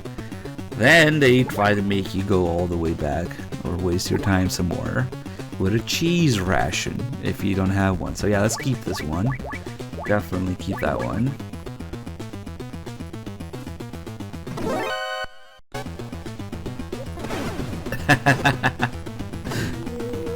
Yeah, punching people makes me sneeze. It's probably consistent minus loading screens, maybe. Wait, if there really is no timer, then maybe the sneezes depend on steps too. It's actually the exact opposite of MGS1. In MGS1, Snake only sneezes when you're standing still. If my theory is correct, then I guess was Dr. Gray's theory. If it's based on steps, then Snake will never sneeze if we stay still. Exact opposite. Fuck it, let's give it a minute. I'm gonna go get the drink I was talking about. Oh, shit, I heard it. Never mind. Damn. So it's not based on steps for the time. It must mean they have a timer then. I mean, yeah, because they have the in-game, the score, right? Well, I'm still gonna get the drink. Hold on.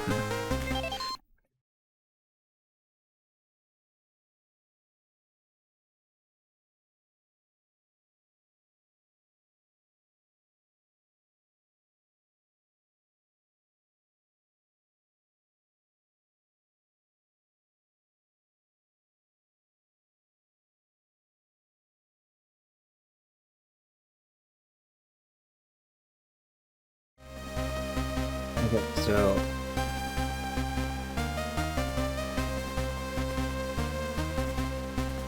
you think the sneezing and the egg would be tied to the same timer?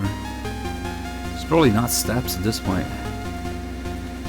I guess the question I had would be if the original had a score screen with the timer, then it has to keep track of the time somehow. Maybe it's not that big of a deal to have a part of the CPU dedicated to that.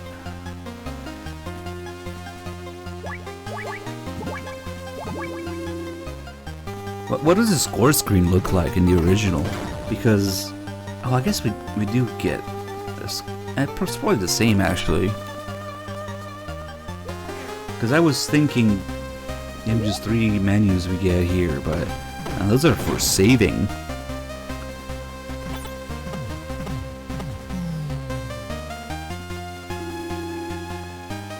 Alright, well, go down.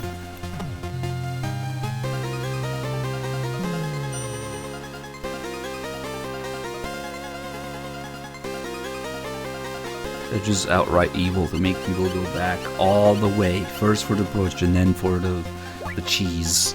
If you don't have these 2 things when you get here, you're kind of screwed.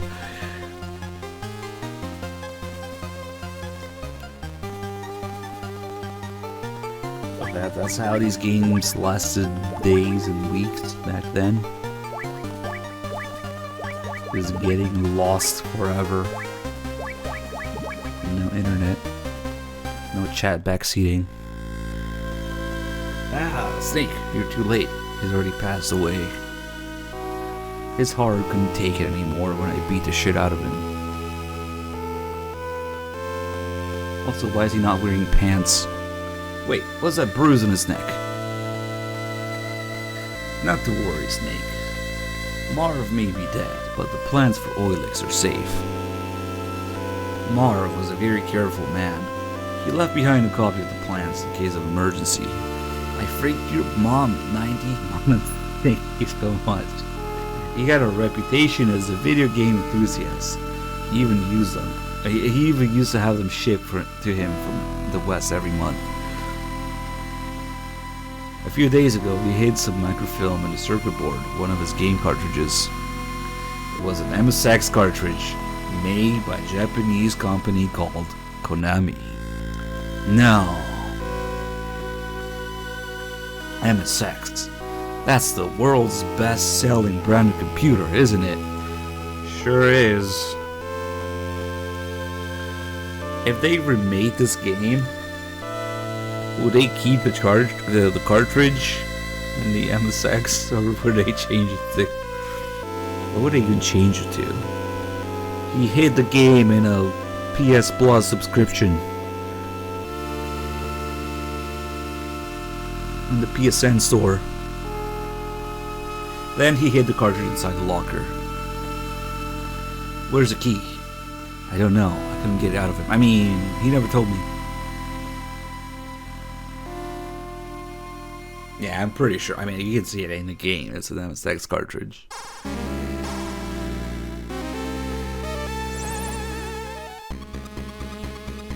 Snake, you're in danger. Holly, what's wrong? Snake, it's Matnar. I thought there was something strange about him, so I had the agency check him out. After he was rescued from outer heaven, apparently things didn't go well for him. His radical theories were rejected in the West. He was dismissed as a madman and shut out from the scientific community. And as time went on, he was forgotten. Matnar wasn't exactly happy with the scientific community either. He must have been searching for some way to get back at him. That's when Zanzibar Land talked him to becoming a double agent. He used his status as a scientist to feed technological secrets from east and west of Zanzibar Land. And Dr. Marv's disappearance... Right, the timing is too perfect. Matnar must have given them every detail of Marv's itinerary in the US. Matnar was after Oilix all along. That's why he wanted to go to America with Marv. I'm afraid you've got me, Snake. Sexton doesn't thank you for the 16 months. I gave up everything to be a part of your world, even the country I was born and raised in. I know I'm giving a different voice now. It's because he's revealing himself to be a villain now. But you all are nothing but contempt and abuse for me. I just wanted to finish Metal Gear. It is the culmination of all my life's work in robotology.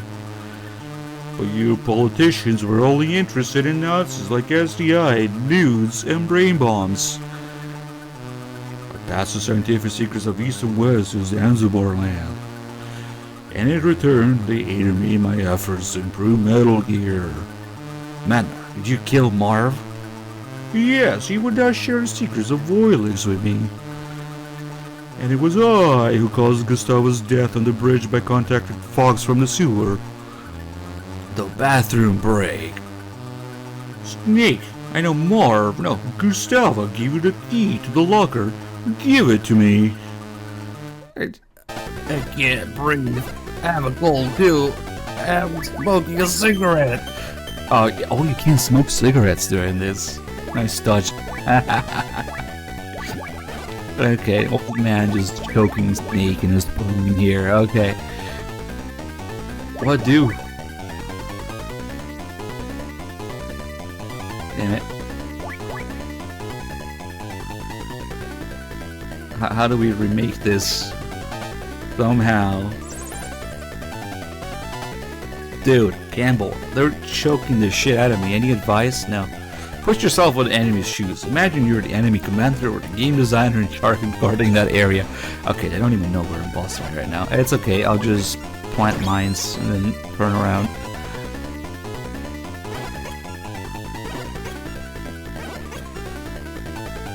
It can't breathe.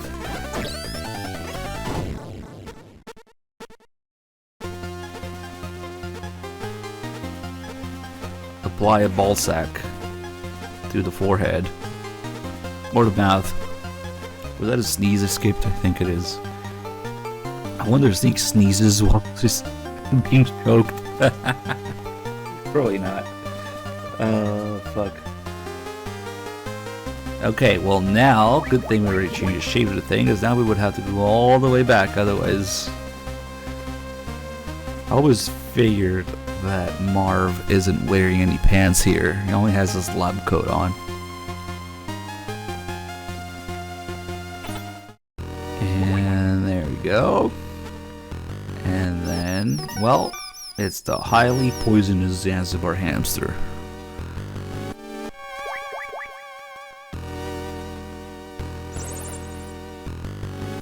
Well, that sounds like the highly poisonous Zanzibar hamster. There are 1,183 different species of mice in the world.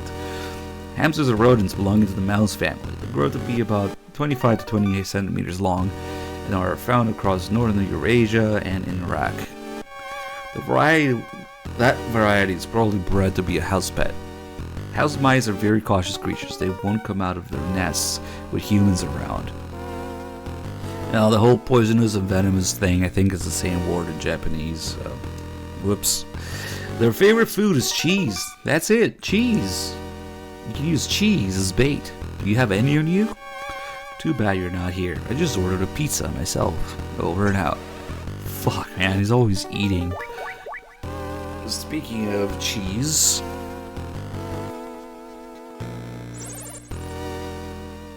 Cheese, huh? You probably already know this, but the B3 ration has cheese in it. Just the thing to attract rats, don't you think? By the way, I know a restaurant that serves a killer cheese fondue. I'll have to take you there sometime. Over and out. Yeah, Miller just taking Snake to a restaurant for the cheese fondue. Damn.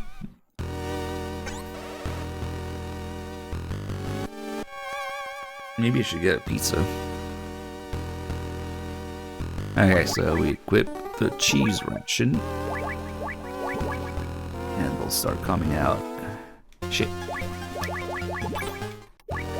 Cheese ration. I don't think we have to go in there to bait. Yeah, they're coming. Don't let them touch you because you will die instantly. It's the highly poisonous Zanzibar hamster.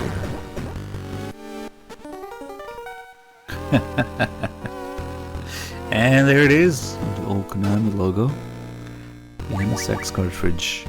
Game cartridge left behind with Dr. Marv. The Oilix microfilm is hidden inside.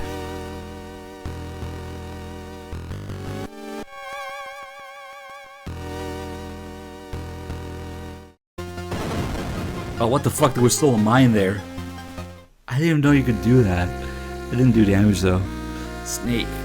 He'll never let you get away. Matt Nard, why are you still alive? And how did you move? He'll use it. He'll use Metal Gear. Oh, he's dying. That's right. I had one last gift. Wait, no, he's not dying. It's a bluff. I'll tell you. How to destroy it. How to destroy the new Metal Gear. Surprised am I cannot reconcile East and West in my heart of hearts. But Ellen is different. Snake, you must do this for Ellen, the daughter I left behind. How do I destroy Metal Gear? He doesn't give a shit. The armor is thinnest on the legs. Use grenades on the legs. No shit. It is the only way. So they're kind of implying that he's dying there. I have one last gift from my daughter. I could not make it. I'm dying. Whatever the hell. But no, somehow he survives all that. The final delusion of a senile old man. There's no way to destroy his Metal Gear, Snake. Fox, where are you? Come and find out, Snake. Go through the front door. I have one grenade. Shit, good thing I checked. Definitely want some more grenades here. Yeah, that crap. Okay. Now the fight with Metal Gear is a little bit disappointing in this game. It's just kind of like M1. It's just too easy. Because it just so happens the Snake has more health than Metal Gear. Oh, you just face tank it. Yeah, I guess it's an improvement. Because it's, yeah, the whole screen is just dedicated to Metal Gear. There's like nothing else in the background to maximize the pixels for Metal Gear. Snake, I'm not the same as I used to be. And neither is Metal Gear. I'll show you what fear really is. Prepare to taste defeat. Okay, well, I'm just gonna... Also, seizure stimulator. Every time you hit it, you just spam grenades.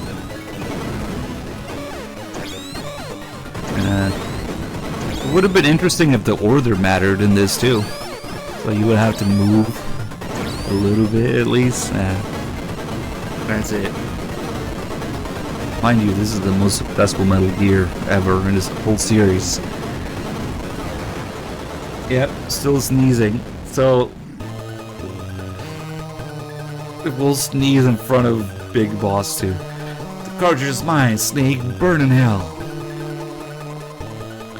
Ah, my head is on fire. Snake, your items are on fire. Throw away all your weapons and equipment. Quickly, use the circle button. We'll just eat these rations that are on fire. Because it actually does restore health when you use it. Yeah.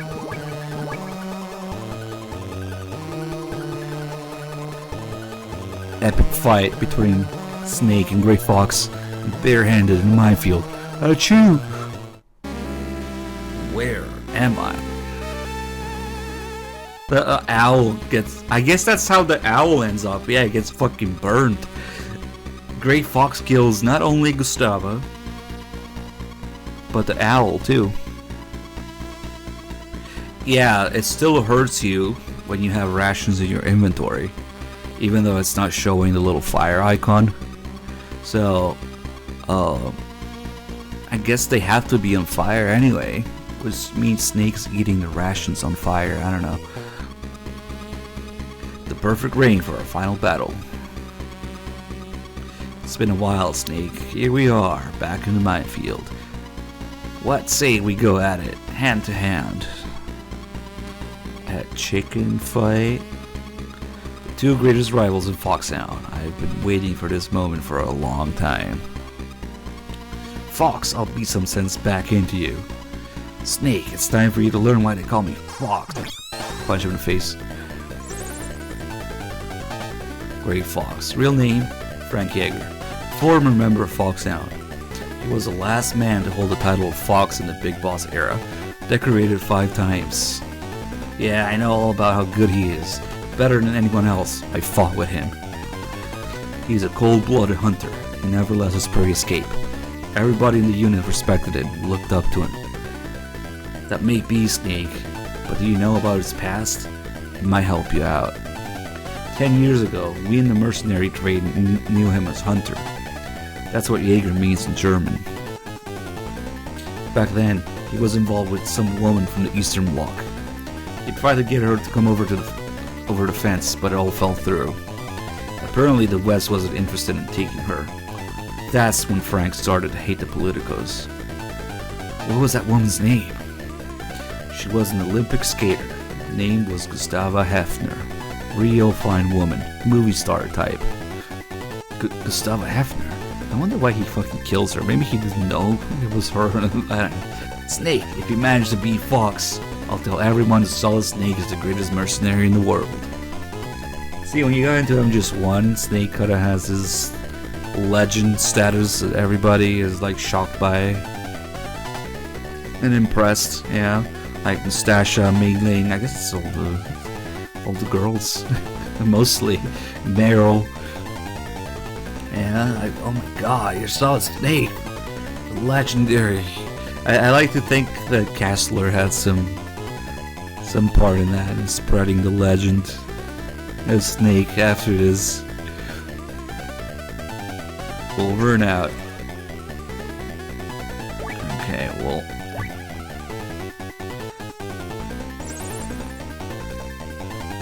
Hey, you're still talking about the sneeze. Nice. Unfortunately, it's not as epic as it sounds in MGS1. We were fighting better than the field. Well, Fox is just an idiot running around in circles and getting punched in the face. It's supposed to like bait the player into following him on the mines, I guess. But that also doesn't work because the explosion damages him too. So like, he damaged him with the mines too. There you go. No, I don't know. Snake. Looked like it's finally time for me to give up the title of Fox. Fox, why? I'm not like you, Snake. The situation is more complicated. Big Boss might have just been another CO to you, but he saved my life. Twice. It was way before I joined the unit. The first time was a half-white living in Vietnam. It was after the war and half-whites were being sent into forced labor camps. He saved me from that living hell. just like he saved all the children here. The second time was in Mozambique. I was being tortured as a Renamo soldier, and he saved me again. They cut off my ears and my nose. And this is your idea of paying him back? No, you got it wrong. I hate war, just like all the kids here. But I need it. War is all we know. We can't make it in the normal world. We need the battlefield to survive. Big Boss gives us a place to fight. Conflict is in our blood. We can't deny it. I was born on the battlefield, and I'll die on the battlefield. All I can do is fight, Snake. All I can do is fight. Making people happy, making a woman happy is something I could never do. You mean? Guess I was always fated to die in action. Rest easy, Fox. I swear I won't turn out like you. I won't turn out like me. I'll have to remember. My heart, Snake. Don't let your fans down. My fans? It was you, wasn't it? You were the voice on the radio. Call it payback for being so selfish. Steel on the other side, Snake. You won't be alone, Frank. Gustavo was waiting for you because you fucking killed her, remember? Gustavo. Me. Well, there he goes. Bulls up. Cartridge. And there's absolutely no little pieces of body left to pick up. I know. That's you. That's it. We're gonna sneeze. Here it is. Nice. What the hell am I calling? Okay. Wash. You're alive. How can you still be alive? Nanomachine. It's done. Snake, welcome to Snake. Welcome to Zanzibar. I'm going back to me. I came to get rid of the nightmares I've been having for the past 3 years. The nightmares, they never go easy, Snake. Once you're on the battlefield, that's exhilaration and tension. That all becomes a part of you. Once you away and work with it, never to leave again. Or even bigger tensions, or even bigger thrills. Yeah. As a mercenary, I think you will realize it now. Big Lord. You hear nothing for power or money or even sex. The only thing that satisfies your cravings is war. I'll always give you a place for it, giving you a reason to live. Oh, that's... I don't know, he's kind of like advanced into years now. Maybe we should just do the Richard Doyle, the Fury voice. I never would have made you for such a hypocrite, Big Boss. You saw those children, didn't you? I can't fucking do the Furious voice. Everyone was a victim of a war somewhere of the world. And they'll make fine soldiers in the next war. Start a war, fan its flames of fury. Create victims. Then save them, train them, and feed them back onto the battlefield. It's a perfectly logical system. In this world of ours, conflict never ends, neither does our purpose. Our rhythms on the cry. So there's plenty of job opportunities, is that what you're trying to say? On the battlefield, you and I are valuable commodities. But back home, we're nothing but dead weight. If we're lucky, we might get the attention of some 2-bit journalist from a cheap tabloid. You and I are doomed to remain here until we die like dogs on the battlefield. I've only got one fight left, to free myself from your grip, to rid myself of these nightmares. Big Boss, I will defeat you. It doesn't matter who wins here, our fight will continue. The loser will be liberated from the battlefield and the winner will remain. and the survivor will live out the rest of his days as a soldier. The MotoGP, nice. It's a funny number. Thank you.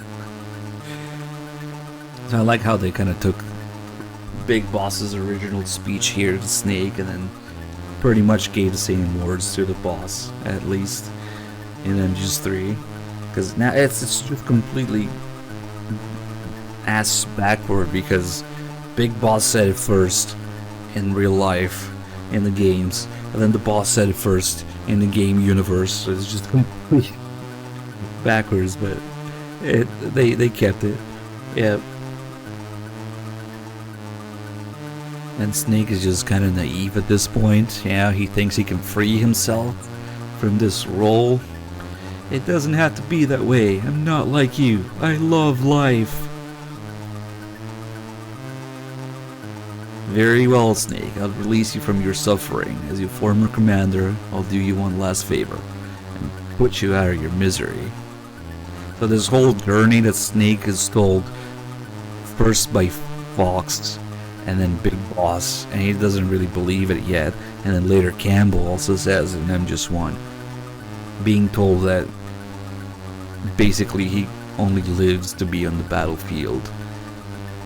Yeah, he's kind of naive at this point, but he must really start believing it at some point after this, because when he retires in Alaska, that's kind of why. And then comes back and then just one telling Meryl the exact same thing, you know.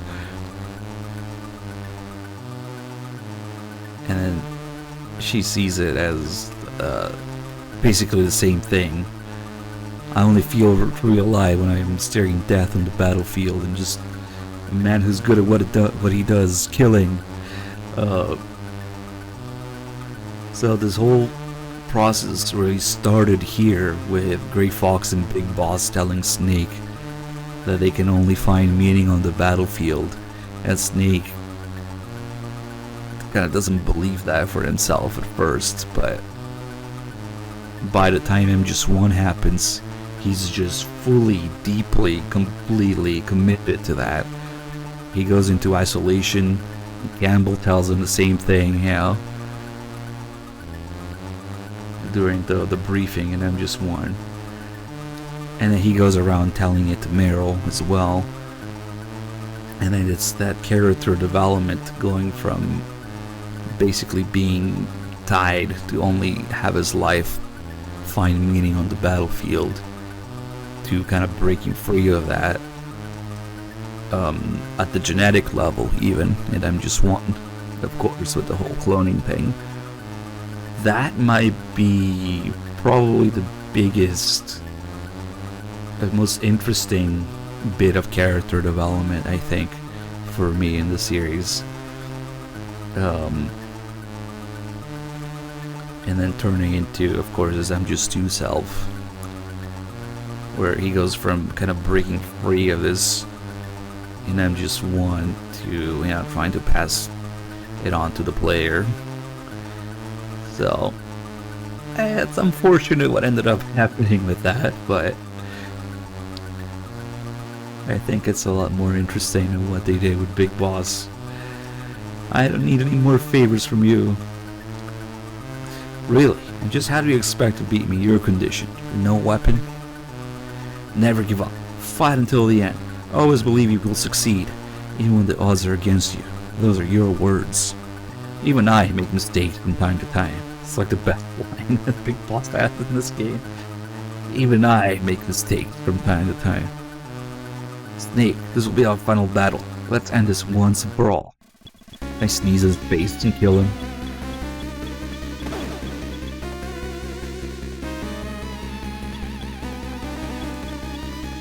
Okay, if we time it right. Are we still sneezing? Oh shit.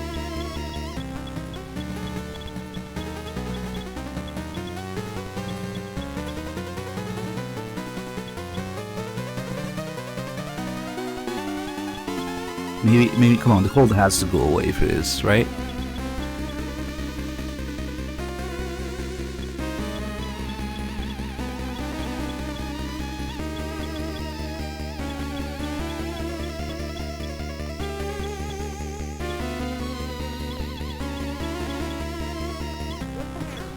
Oh, we're still sneezing. Nice. Okay. Alright, so now we gotta get a bunch of key cards here. Confirm the sneezing, the cold just stays the whole game. Just give him Fox die. I mean, that's pretty much what happens in 4.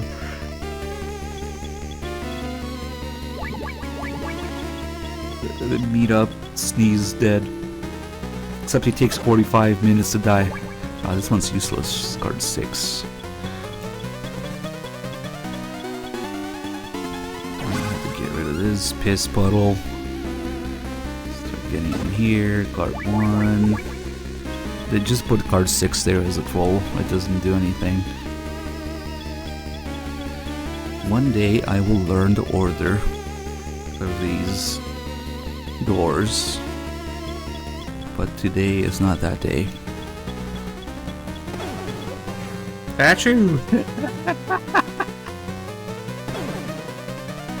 Secret weapon. Fox die sneeze.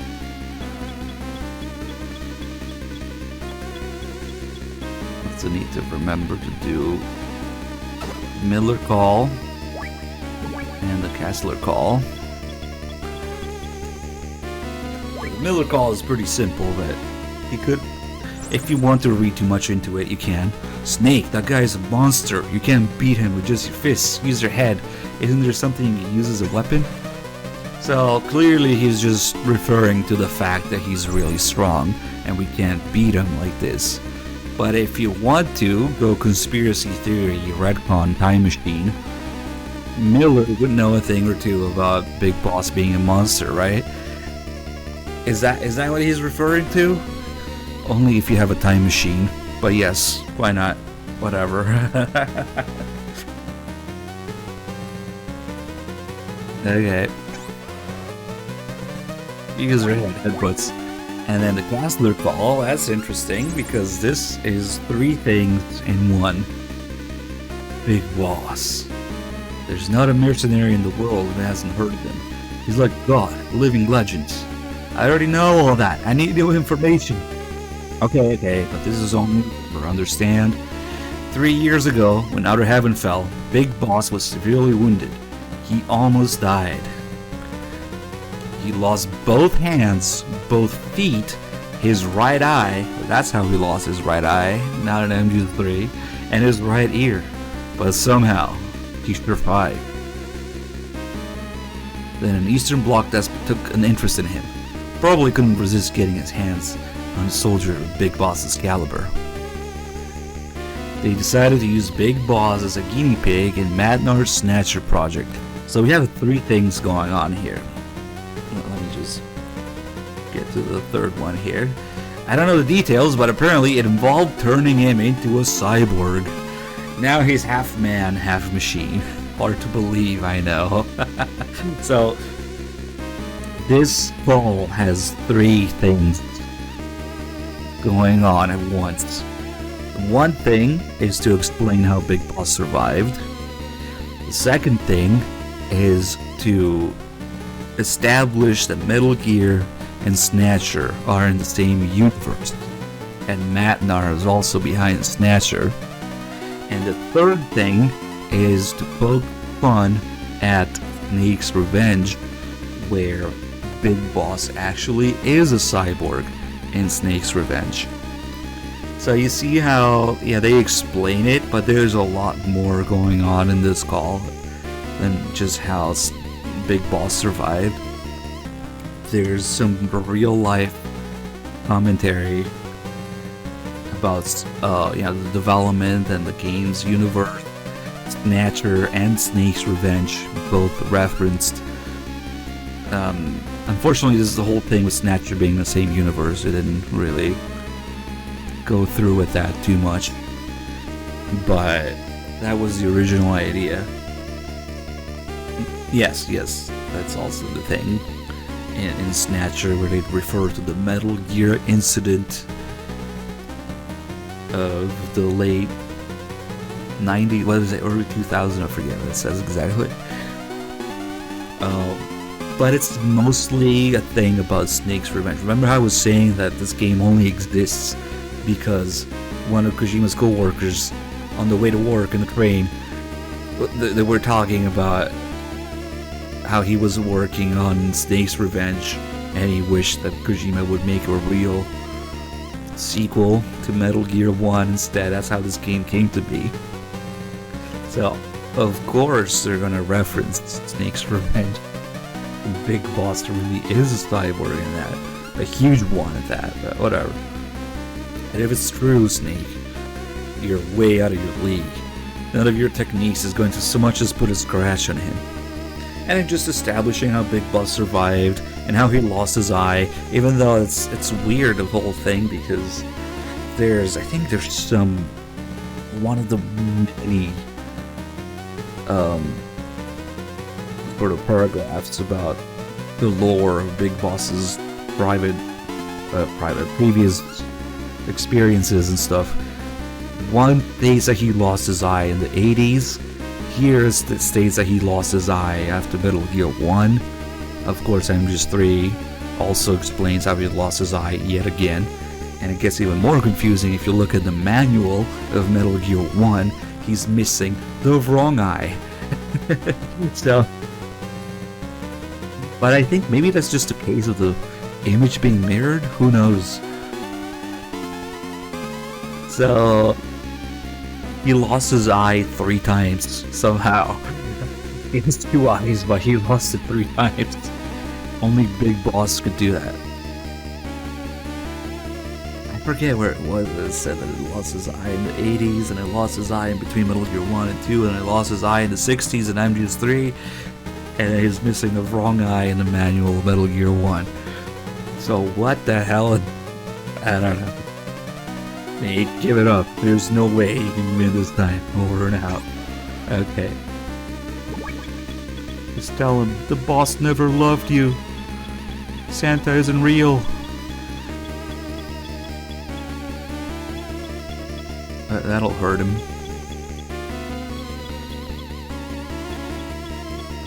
Where the heck do I use this card to?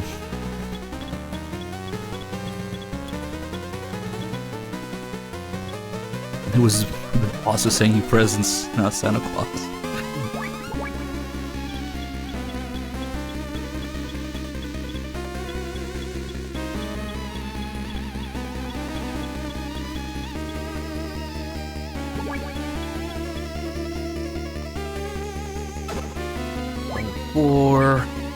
So you gotta be careful when you walk in because there's piss puddle at you. I can't believe we're still sneezing at the end. That's amazing.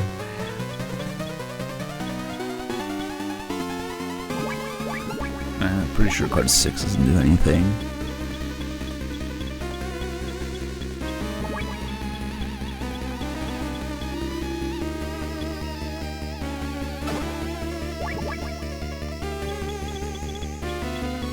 Yeah, so we got the lighter. Ordinary dollar store lighter. Its use is unknown. Dollar store lighter. Try finding a Zippo for $1.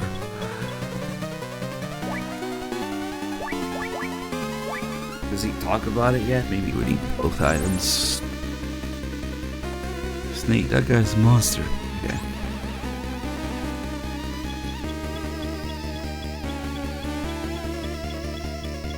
Yeah, it's like 30 minutes to get a cold. And I'm just 3, last I checked.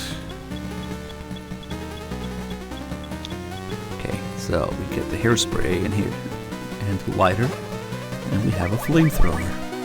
Lacquer spray made from dimethyl ether and LP gas. The can says do not use near open flames. Metallic gray in color.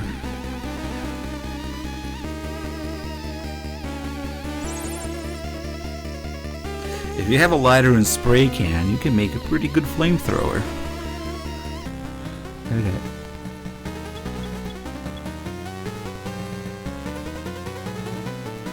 Just lure him down here. There's actually the added benefit of the flamethrower is that it goes through these grates, wherever that is. The bullets don't. Come on. Come on, there's Cuervo over there.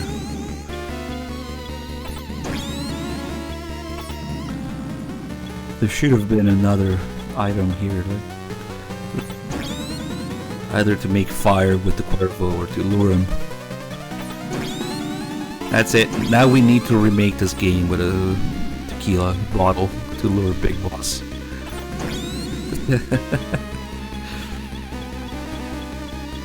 Can we sneeze? If I could just time to sneeze.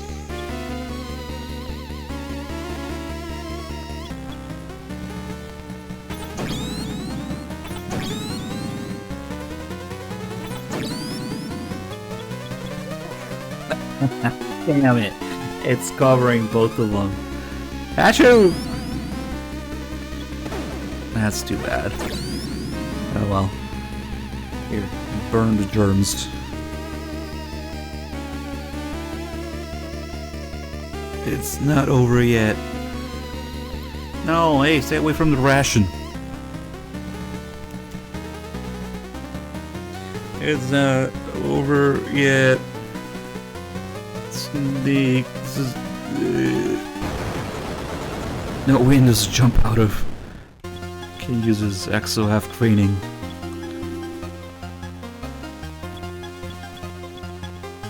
Yeah, I mean, if you just look at Raiden's ending in MGS4, before Rising ruined things. Yep, just like Gray Fox, there's nothing left behind. I wonder if he's still gonna sneeze during the escape sequence. Probably. Nobody picking up.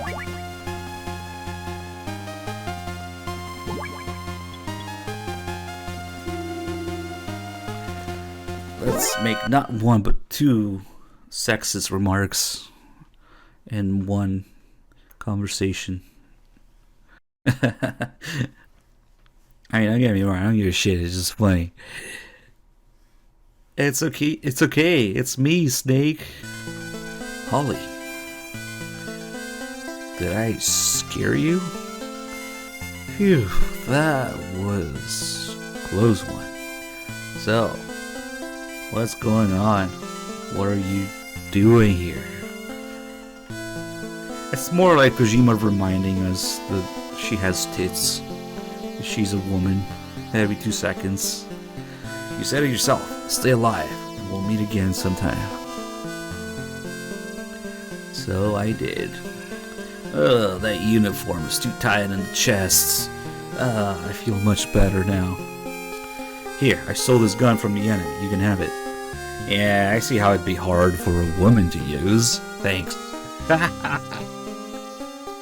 So, yeah, big titties, and it's hard to use a gun. Ghost Babel might still be to this day the highest rated Metal Gear game. Yeah. But yeah, it's just really good. So it's all over now, right, Snake? No, I still have one more job to do. You can't be serious. At Grill? I'm dead fucking serious, Holly. Snake, no, you can't. Hey, mind if I call you Cab?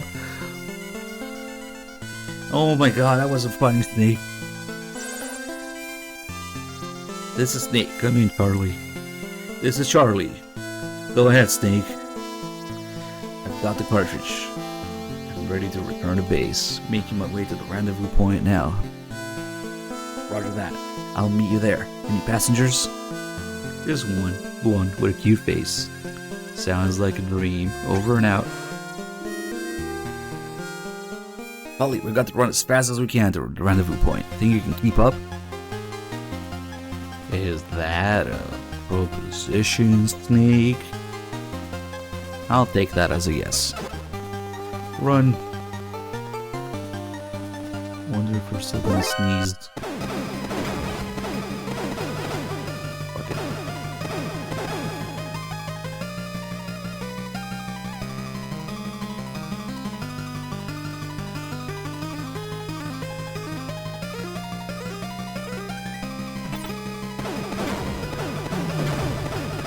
Yeah, you just sit there in front of the gun while I shoot.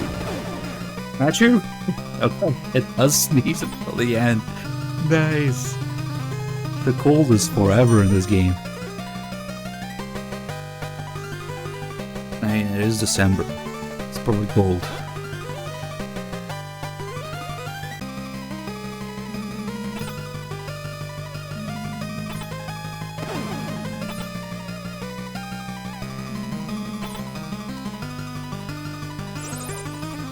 Achoo! What the hell is taking you so long?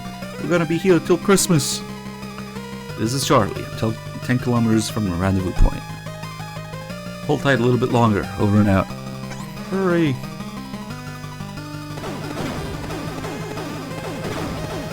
See, I always figured that we'll be here until Christmas was a figure of speech.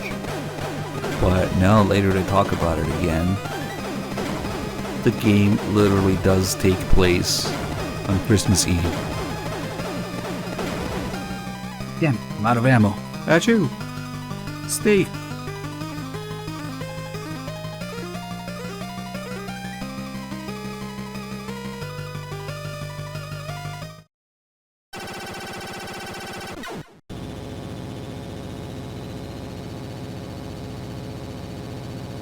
Chopper, we're safe. Charlie, you're late.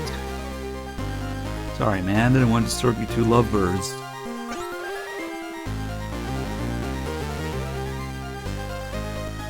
Think we'll be home in time for Christmas? We'll be home in time for dinner, Snake. Let's go then. I'm looking forward to Christmas dinner. I'm sick of these rations. Nice.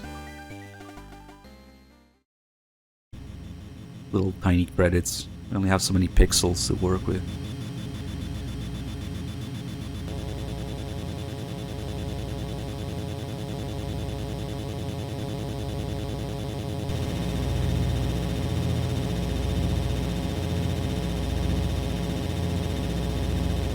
Yeah, that's a big ass helicopter. For what, 2 people?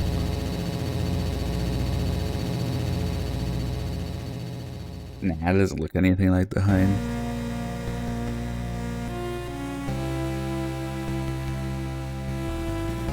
There is an actual Hind in this game. It looks pretty different. Oh, is that a model? I'm not familiar with helicopter models, but... Oh, yeah, it does look like it. An MH-53. That's probably what it's supposed to be. Yeah, it kind of looks like it.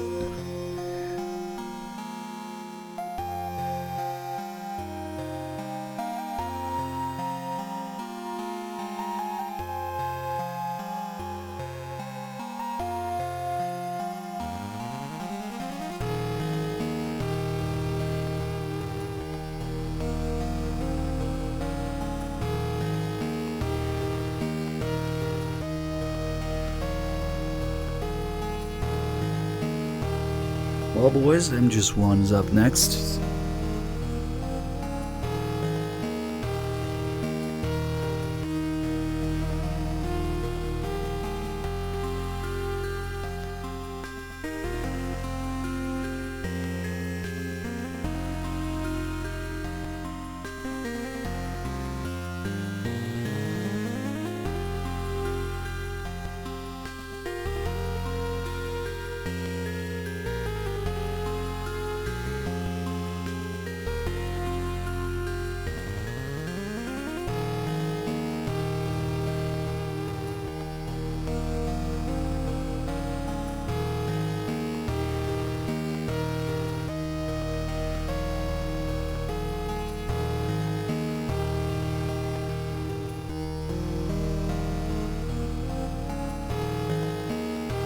Finally, I can rest my voice a little bit.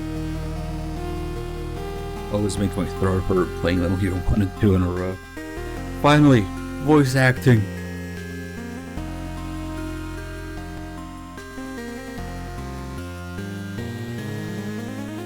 Line producer. I'm pretty sure it's Kojima now.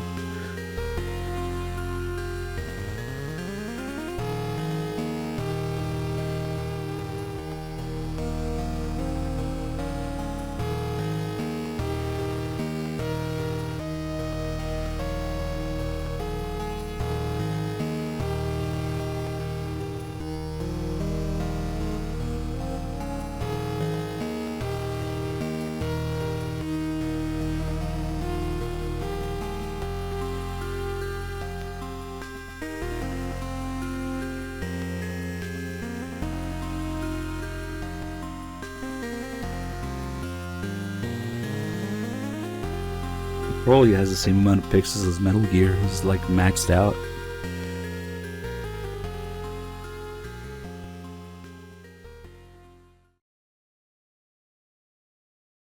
Alright, let's put in the cartridge.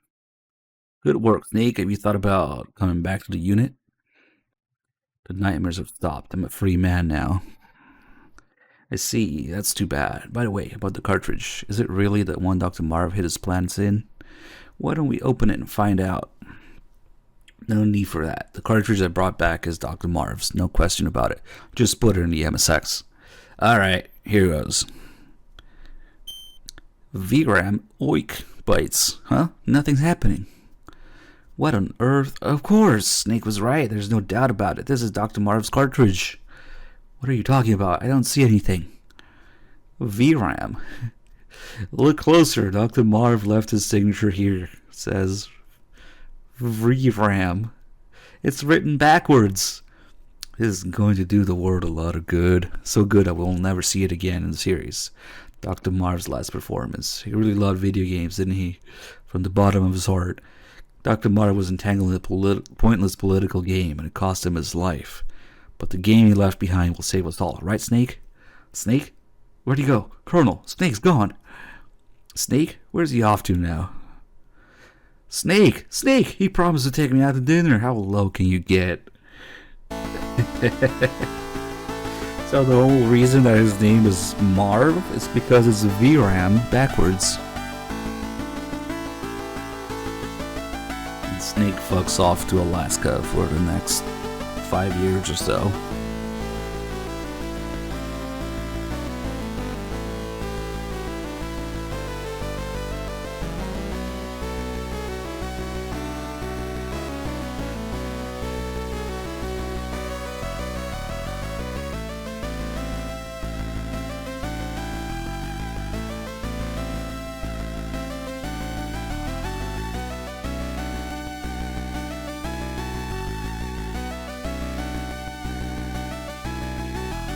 Master Miller.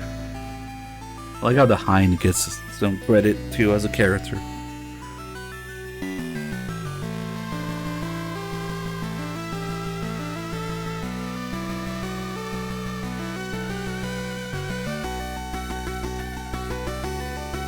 It is.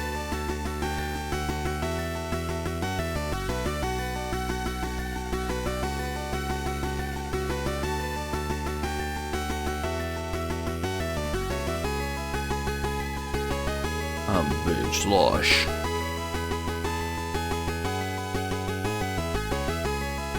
IMD.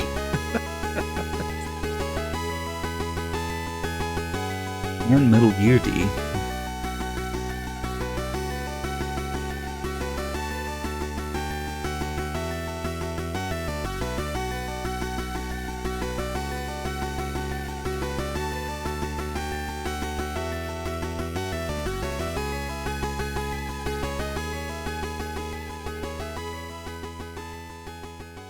Willix is going to do the world a lot of good.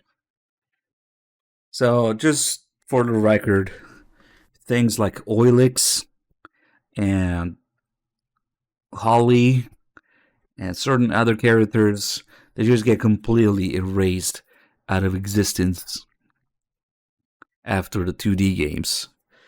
Most things survive, but some things just get completely erased out of existence. Strangely enough, Matnar somehow makes a return behind the scenes, kind of MGS4's madness.